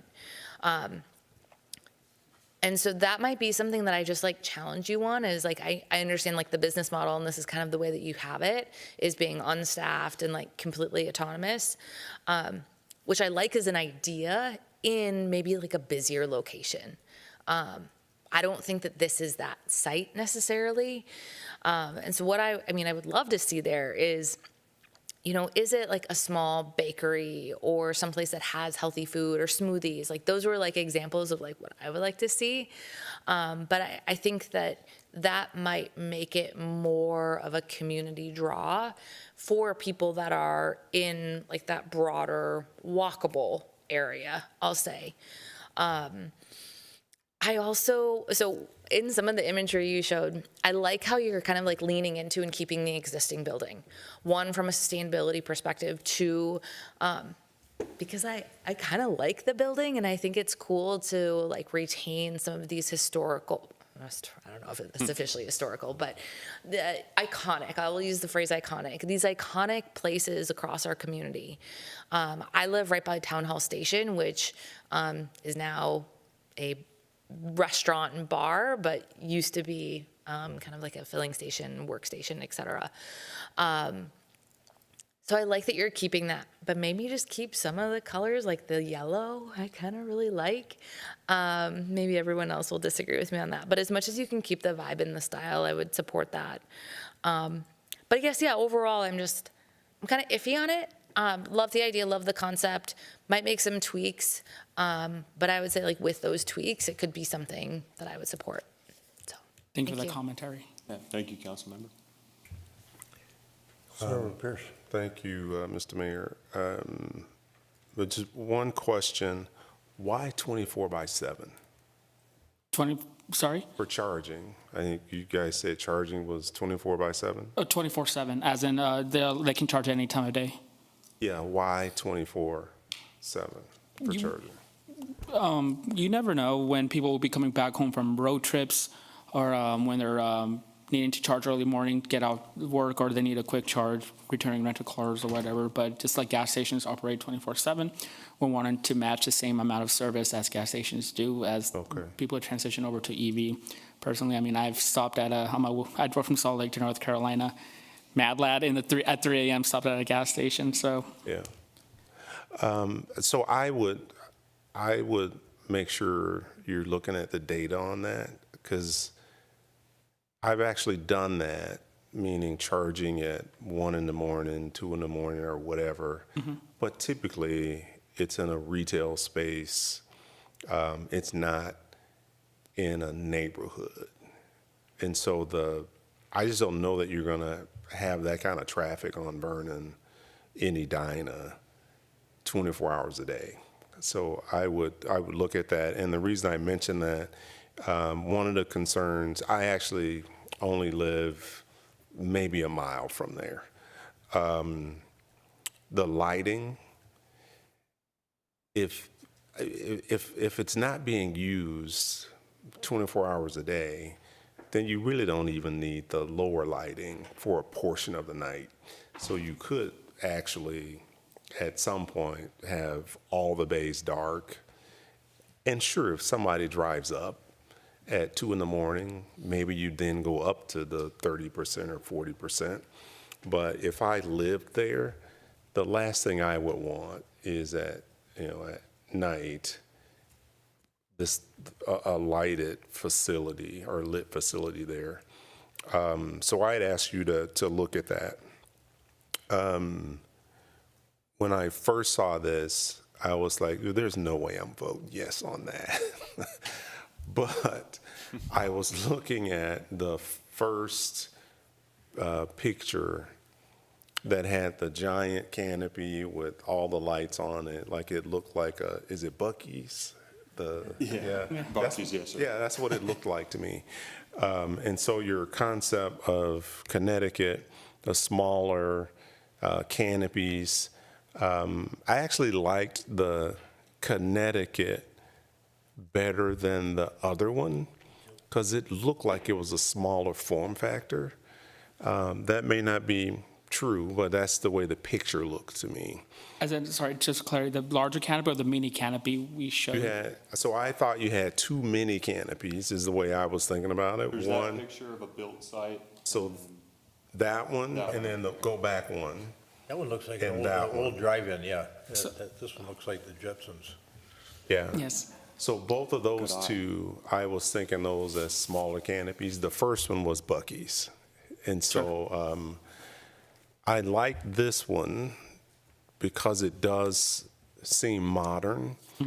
And I like the Amazon, right, the Payless. JWO, yeah. Yeah, I kind of like that there's nobody on site. Like, it's just a modern,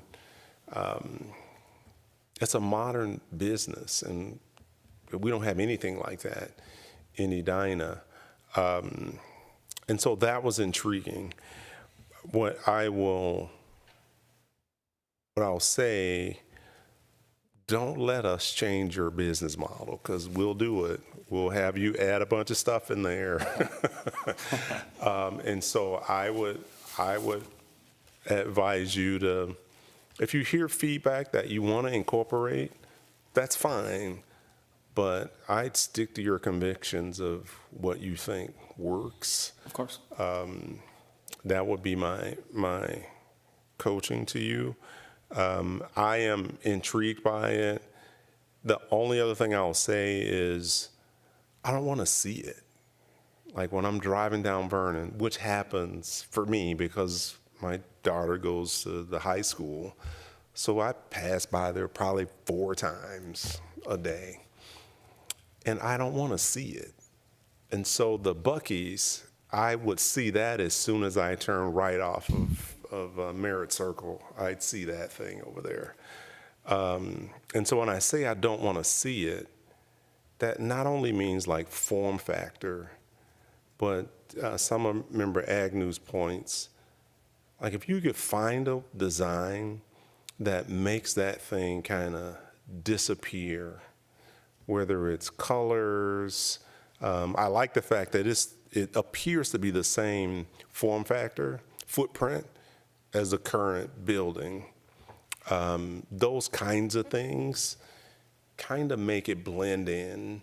And if you can do that, I think that would be great. The last thing I'd say, I'm actually not convinced people are going to use this at all. But I'm not an EV driver yet. I just have this theory that what we should be doing is coaching people, if they're going to do an EV, they should charge at home and use stations like this very sparingly. That's just a hypothesis that I have, but I'm intrigued by it mostly because of the modern nature of it.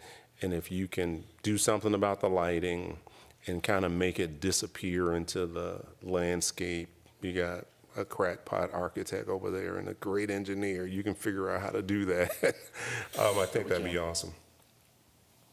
Thank you. Thank you. Thanks for the feedback. Member Jackson.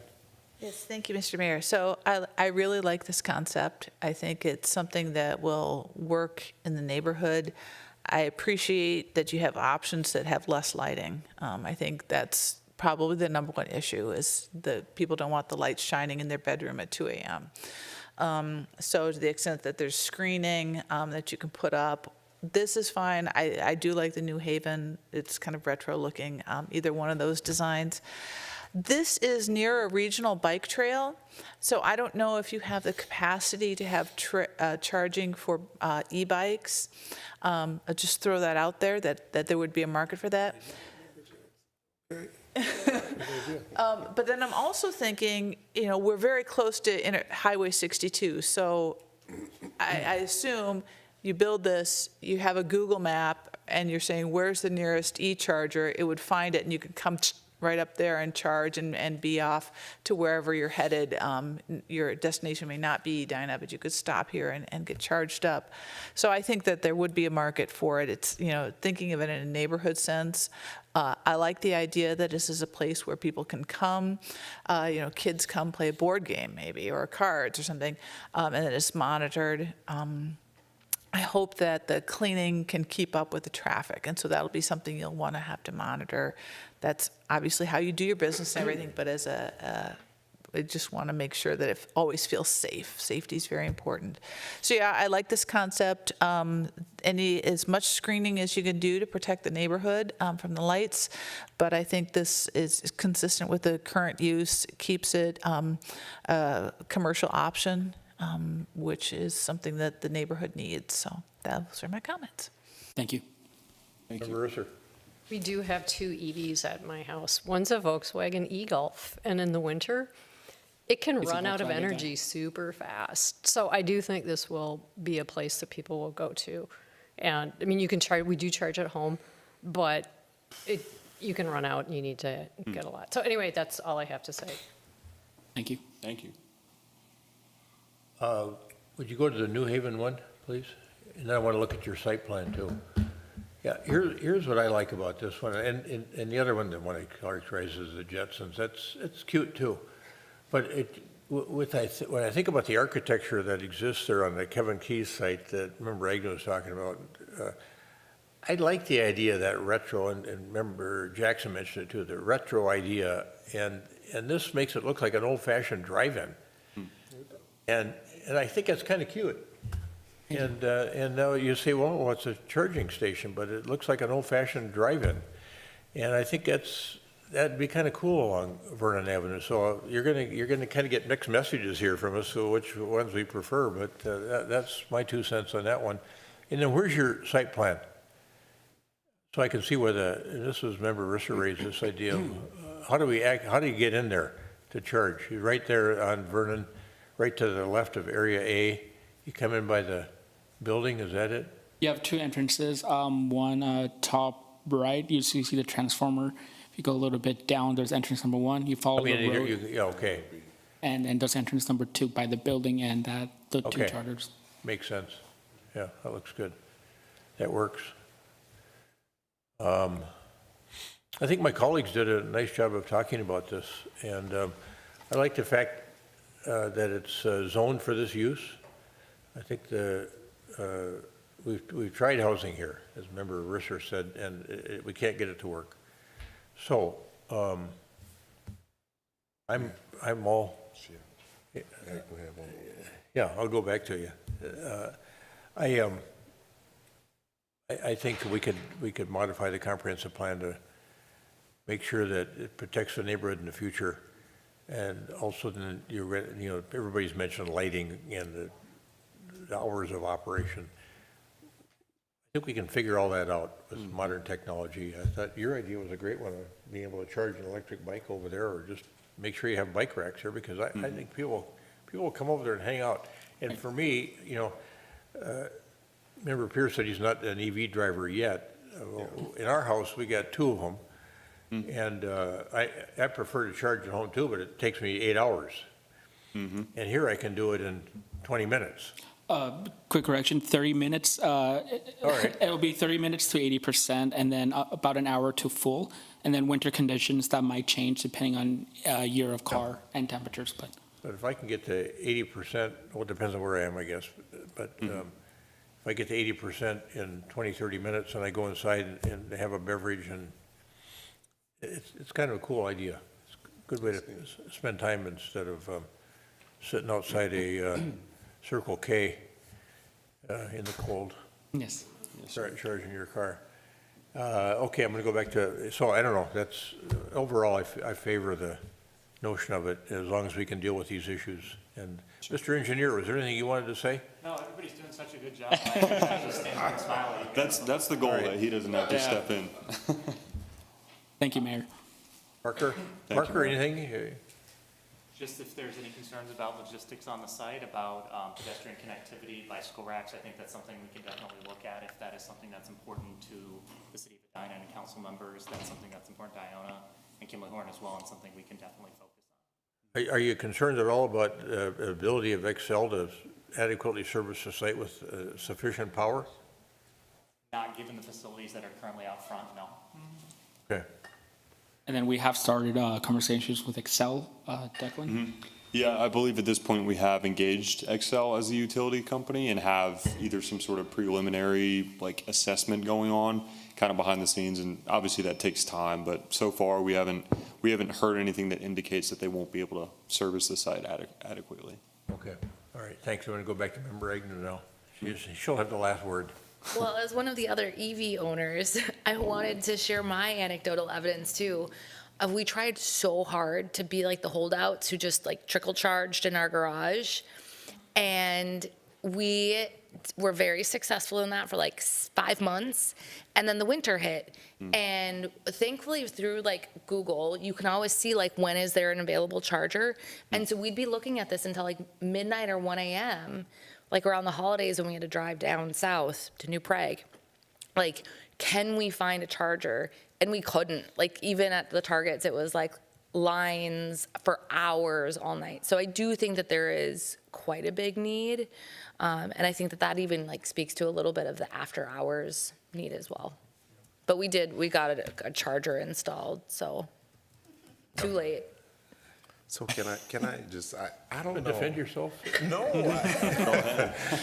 I don't know what my wife and I are doing. We don't drive more than 35 miles a day.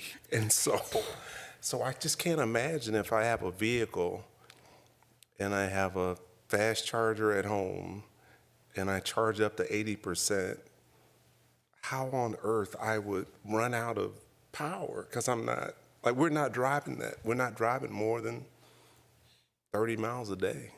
Anecdotally? Now, if I'm traveling to West Des Moines, Duluth, that's different. But then I'm thinking I'm looking for charging on my path to Duluth, not driving into Merritt Circle or Highlands looking for an EV charger. But we'll find out, because my wife is going to get an EV. We're going to keep one hybrid, and then we'll have an EV. We'll find out. Maybe I'll be right over there since it's right around the corner. We'll be happy to have you in Canada. Yeah.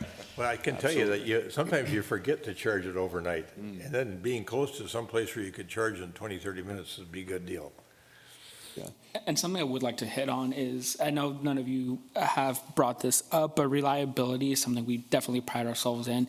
We know our competitors have been known to have reliability issues, and if a charger ever goes down, we partner with peers and other nationwide providers to get to a site. Chargers down will be there in less than 24 hours. If there's an aesthetic issue, 48 hours, and then any other issues with sites, we can come in within a week. Those are the SLAs we set ourselves, and again, hitting on our second tenet as a driver-first approach. We want people coming to Iona. We do understand we might not have high utilization out at the start, but we want people to know we're here and we're ready to go and able to charge them whenever they need to without concern of the charger not working. So. Yeah, that's an interesting point you raised, because when I go north to Lake Country in the summertime, one of the places I go through is Alexandria, Minnesota, and at Menards there's 7 Electrify America stations. And one time I came through there and none of them were functioning. And so then I had to figure out, it took me 3 hours in Alexandria to figure out how to get charged and get where I wanted to go. So make sure that you have reliability at the top of your... Absolutely. Yes, sir. Make a note of the Electrify America is not working. Quote from the mayor, not from Iona. Thank you. Yeah.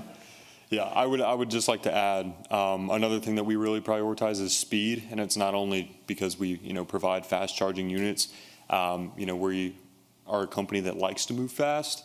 We like to design, get our things together, everything that we need to, submit for the right permits, get through the permitting process as quickly as, the city will allow, and then same with construction. So we're not, a type of company that would get approved for something like this and then kind of beat around the bush and it never actually pans out.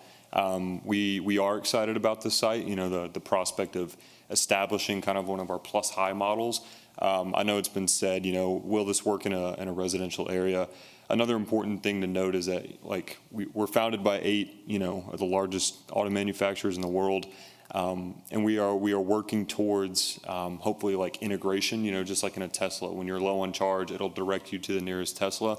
That's what we're looking for, ideally, from all of these, BMW, all the ones I listed in the start. So you can imagine how many of those cars you see on a road on a daily basis. Alongside that, the transition to electric vehicles all over the world. We really are trying to future-proof and make this site, it might seem weird and like, will it really work now? But, you think 5, 10, 15 years from now, we're hoping that this is like a focal point of our network in the area, for sure. Building for the future. So that you just made me think of something else, Declan. Please. And that was, so you come in there in a BMW or you come in there in a Tesla, you got a different charging mechanism, different plug. Oh, I see. Yes. And you can handle, you'll be able to handle all. Yes, sir. I mean, with the fact that you're owned by 8 different auto manufacturers, not all of them are using Tesla technology for the plug. That's exactly right. That's exactly We don't And you discriminate can any accommodate any kind of electric vehicle. Yes, sir. in North America, yes. Yep. Until BYD or some other car manufacturers come here, we'll address that accordingly. But yeah, any North Right now. American EV we can charge. So member Agnew, I don't have to buy adapters. No, sir. All right. Thanks. Thanks for coming up here. Yeah, absolutely. Thank you all for the feedback. What town in North Carolina are you based in? Durham. Raleigh-Durham area. Raleigh-Durham? Yes, Durham, sir. I guess, technically, yeah. Yeah, that's where the Yeah, headquarters are. Beautiful part of the world. Very Yes, sir, green, it is. yeah. It's a very beautiful state. Yeah. Prettier than Houston, for sure. Not as pretty as here. The beautiful snowfall, I tell you, makes me happy being Telling here. you what. Gonna go make snow angels Maybe after it's this snowing fall. out there now. I'm not sure. And if you have time, there are snowshoes at our Braemar golf course if you want to do a little snowshoeing before you leave. I've never snowshoed. That's so fun. Tomorrow. Yeah, we'll do it tomorrow, all right. I'm down. Where is it? I want Where to can be we part get of the these at? community. Safe travels home and we'll, It's sounds on like we'll Google probably Maps, see you again. Braemar Golf Course. Thank you. Gotcha. Thank you, yes, sir. Thank you for your time, Mayor, council members. We look forward to developing this project. All right. Very good.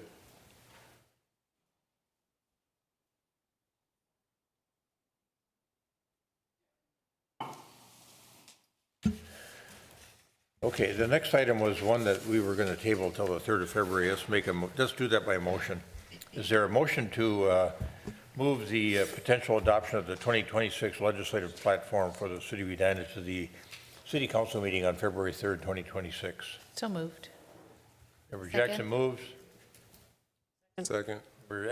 Member Risser seconds the tabling of the 2026 legislative platform adoption to the city council meeting on February 3rd, 2026. Any further discussion? All those in favor of adoption of the motion stated, say aye. Aye. Opposed? Carried. Motion is adopted. That matter is moved to the February 3rd, 2026 meeting. Manager Neal, 9.7. It's all yours. Thank you, Your Honor. We had some discussion at our work session this evening about proposed local sales tax question and a possibility of a 2026 general election question about expanding the applicability of our local sales tax. I think what I heard from the legislators and the lobbyists is a general sense of pessimism that this issue is going to be resolved by the legislature this year. Nonetheless, there is a law. There is a state law, Chapter 297A.99, Subdivision 2, that requires cities who wish to have their sales tax proposals heard by the legislature to submit kind of the basics of that proposal by January 31st of this year. There was some discussion at tonight's work session that we also had about whether our proposal actually was bound by that law. When we did get clarification that it was, we added this item to the agenda for tonight. This item, if approved by the council, really preserves our place in line. If we do see that this has some legs, we will have to add more detail to what's being proposed here. But if not, it will go nowhere, and we'll know that fairly soon, I think, in the session, probably by the middle of March. So I would ask for your approval of this item tonight, and we would then forward it on to the appropriate state government officials to, again, kind of preserve our place in line to be heard. Anyone have questions for Manager Neal? Is there a motion to the effect of approving Resolution 2026-05, which would seek approving the proposed local sales tax question and authorizing an election thereon during the 2026 general election, going to the state legislature for that purpose? So moved. Member Jackson moves. Second. Member Pierce seconds the motion as stated. For discussion. Any further discussion? Member Risser. Clarification, this does mean it goes on the ballot and people vote on it? Or no, it does not? Councilmember Risser, members of council, ultimately, yes, that is true. The city council does not have the authority to impose this without a referendum. The first step in that process, however, is getting the legislature to authorize the city to have a referendum. So that's the first step, and we've got other kind of mini steps in between that. Just wanted to make sure it would end up on the ballot. Yes. Okay. Yep. All right. And it has an exit ramp. If we decide we don't want to do this, it doesn't have to go on the That's ballot. right. That's right. Thank you. Okay, good questions. All right, we got any further questions, comments? All right, we got a motion and a second to approve Resolution 2026-05 as stated. Any further discussion? All those in favor say aye. Aye. Opposed? Abstentions? It's passed. Off we go to the legislature to see what happens. All right, manager comments. The only comment I had for tonight was to propose or discuss or present, I guess, to the council that we are going to form an internal city staff team to examine ideas, suggestions, proposals on how we deal with the federal immigration enforcement action that's happening right now in Minnesota. We're on the way, as I've been working here tonight, to filling those spots, and that group will be formed and doing its work before the end of the week. All right, very good. Member Risser. I want to say that I think it is really important that we update our website soon and incorporate information that really, we heard a lot from people when they were talking about interactions with ICE, and I was not aware of all the stuff that's been happening in Cahill. It is so troubling, and I think all of us are really, your family members go out and you hope they are okay, especially if they work in parts of Minneapolis where things are really active and all of that. And I think in Edina, I've been walking around in the Southdale area and, I haven't really seen anything, but I feel as if especially the statement by Bloomington was very good, acknowledging what is going on. I think when our statement was written back on December 8th, it was, it fit the time, but we need to get an update and we need to do that. If we can do that this week, that would be great. Thanks for that. In fact, you reminded me of a conversation with Manager Neal I had at noon, and that is we might possibly have updates weekly. That would be good. Yeah. And if there's a way, so that it doesn't have to be within the context of a formal city council meeting that we hear about what's going on in Edina, we need to have more communication. Because, and one thing that was said, and I wrote it down at the beginning of the meeting, is the word village was used, and I think it was actually by the gentleman who talked about hockey. And I do really feel like Edina is a village. It, feels that way, and now we need to come together and we need to really be a conduit for communication all across the city, taking care of each other and all of that. Jackson? Yes, thank you, Mr. Mayor. I'm going to pass this down. This is a copy of the Universal Declaration of Human Rights. As I mentioned earlier, we are a human rights city, which means that we have adopted this. We renewed the adoption last fall when we as designated December as a Human Rights Month, or Human Rights Recognition Month. My level of frustration is through the roof. That this is our federal government, and usually it's the other way around, where the federal government is coming down to local government and saying, you're breaking civil liberties, civil rights, human rights, and to be inverted is such a strange situation, and I feel so powerless and frustrated. So I hear the fear and concerns of our residents, and I'm glad that so many suggestions have come forward, and I'm looking forward to seeing what the task force does.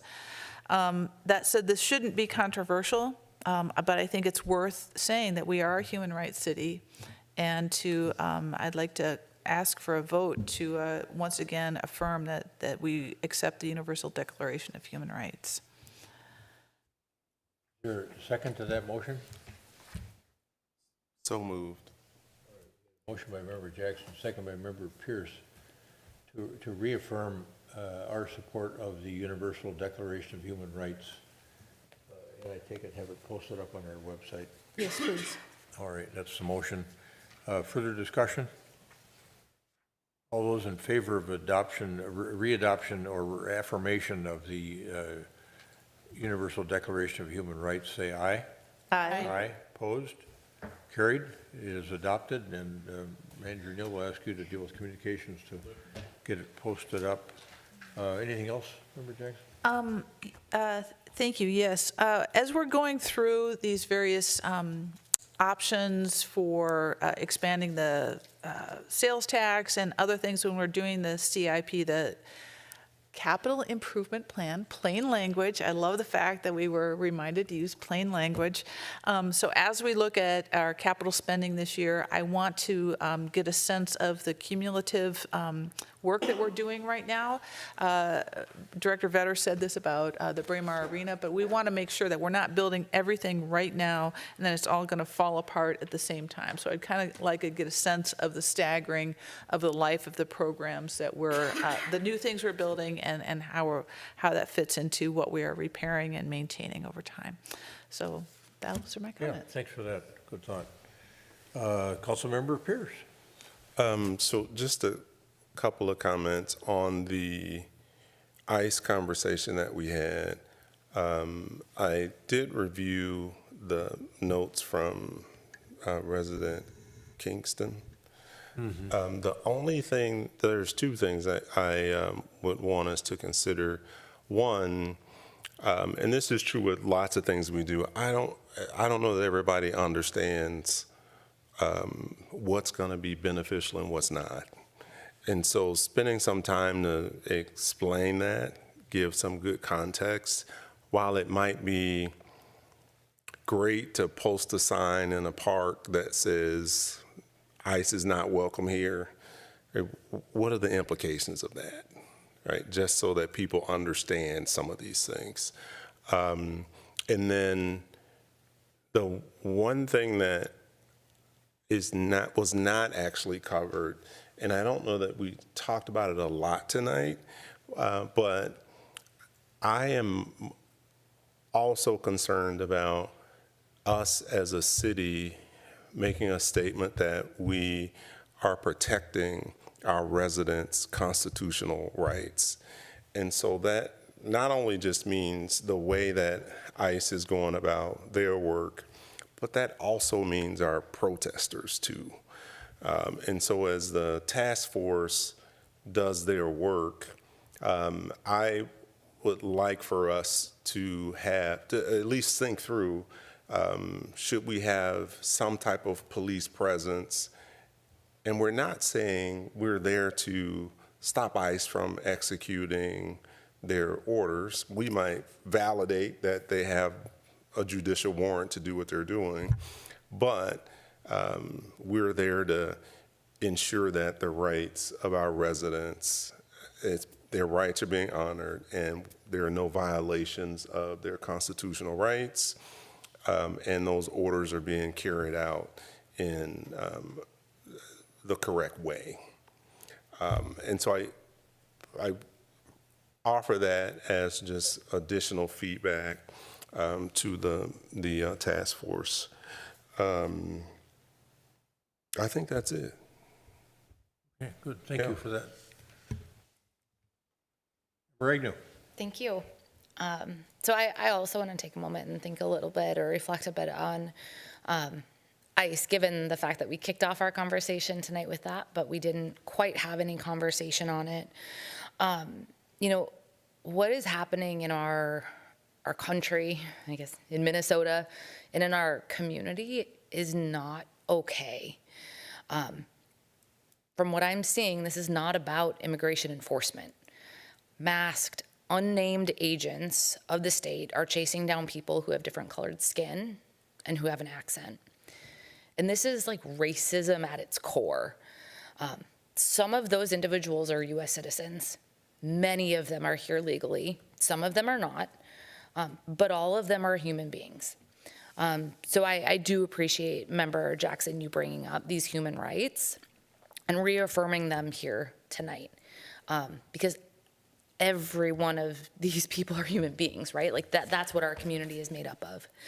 And yet today there are over 2,000, I've heard as many as 3,000, I don't know the exact number, ICE and federal agents in Minnesota who are here to instill fear. Minnesota is a target because I believe of the president's own personal agenda. Most of our current political landscape is one of fear. Elected officials who have gone against Trump are now facing DOJ investigations for various reasons. And states that do not do exactly as he desires face repercussions. I think we're seeing that right now. Is this right? Is this what we want of the United States? And I think we've seen fascist governments come to power before, most notably in 1930s Germany. And as an avid reader about books of that era, and we had one member in tonight talking about it feels like we're living in a movie. But I've always asked myself, like, how did that happen? Like, how did that come to be? How did people just sit by and let that be okay? And the truth is, in some cases, I don't think it's that people don't want to do anything. I think it's that people don't know what to do. I think that people are scared because of the potential repercussions, right? We've even just shared now, we need to be conscious about what will we do, because we've received our briefing documents about, some of our federal funding might be at risk, right? So we need to be careful about what decisions we make as a council. But I don't think that we're powerless, right? I don't have all of the answers, and I don't know right now the best way to take a stand. So I love that we're pulling together this task force and that we're pulling together minds to really consider these things. I know that we've sent forward a lot of ideas. I have a couple of ideas as well. I know some of them have been included, but it is not allowing ICE to stage their operations in parks, city property, school parking lots, because these are our places as a community, and right now, like, those places are being used to instill fear. I do think that we should look into instituting a ban on ICE agents and other law enforcement personnel from wearing face-concealing masks during public interactions. I believe that both Washington and California have also taken on similar action. And so not suggesting that we reinvent the wheel, but jump onto or amplify, take, similar to what we did in St. Paul with the gun violence protection, do that within this like masking ban and sign on to that as well.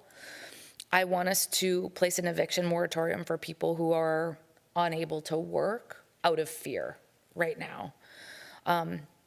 And finally, I know that this, you were saying by the end of the week, so this might introduce some timing constraints.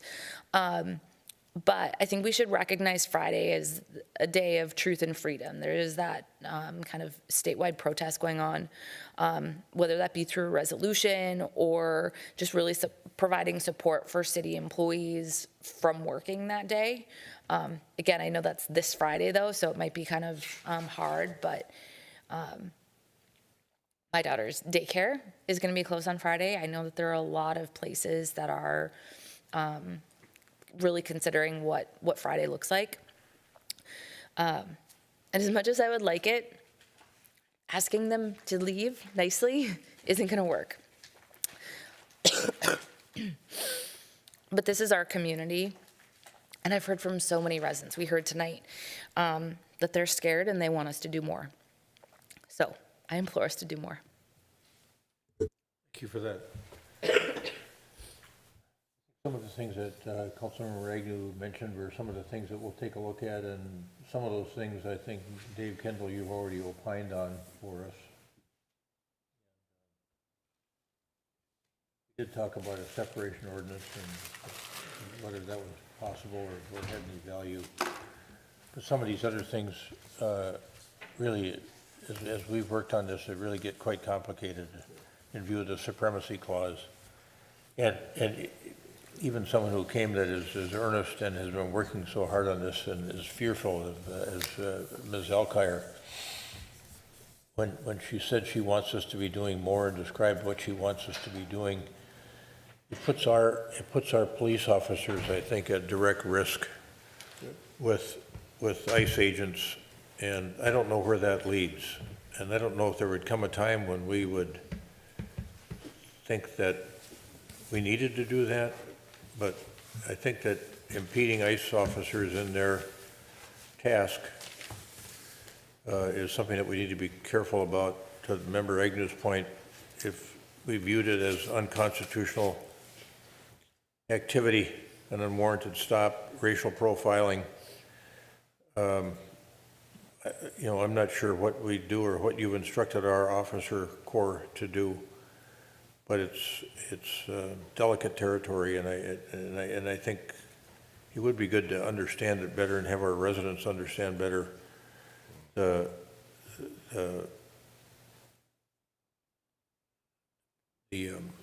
scope of our work to keep them safe, and what that means. And I don't know if you have any thoughts at this point in time, but I'm sure you've had these conversations in some of your meetings as they get ready to go out to work. Yeah, thank you, Mayor. Yeah, we've been talking about this at length for a while now, answering a lot of these kinds of questions. And just frankly, it's uncharted territory for us in local law enforcement. So I have faith in the task force. Dave Kendall's very good at what he does, and so I'm very confident we'll be able to package up a lot of these answers and get some, to the extent that we can, clarity on what we can and can't do. That'll be helpful for the community to share that out. I do echo the concerns in terms of, you know, my role and my responsibilities to provide the mission direction to our officers on what they should be doing.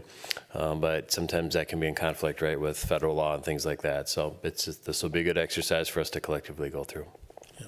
Yeah, thanks for that, Chief. Thanks for digging deep on that one. That's an important one. And I think our residents will really appreciate that.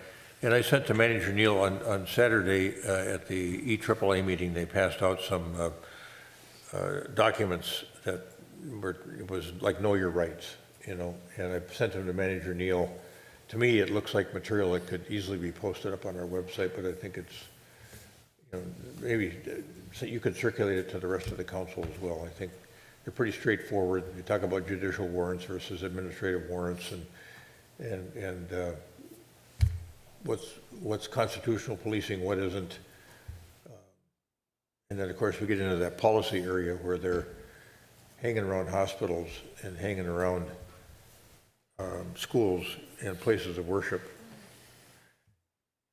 There's not much we can do there except, I think, use the bully pulpit a little bit to try to get them to change their policies, and that might have to come from the President of the United States, unfortunately. So, and those are the two key elements I raised in that letter that I authored for the 8 mayors that went to the New York Times. And I can share that with all of you too if you want to see it. I can send it to Manager Neal and he can disseminate it. Okay. And then what do we have tomorrow? We got TAB tomorrow and something else. Quick look here. Is there anything else I wanted to talk to you about?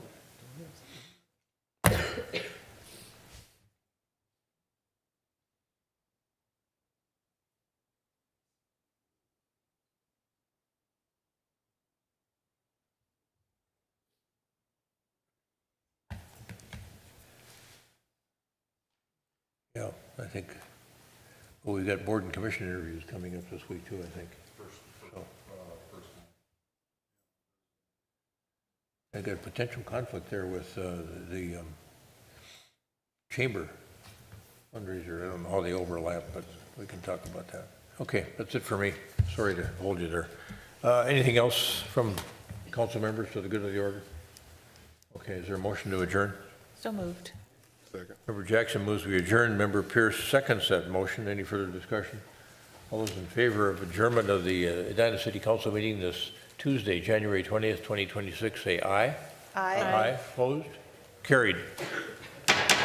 Stand adjourned. Member Risser.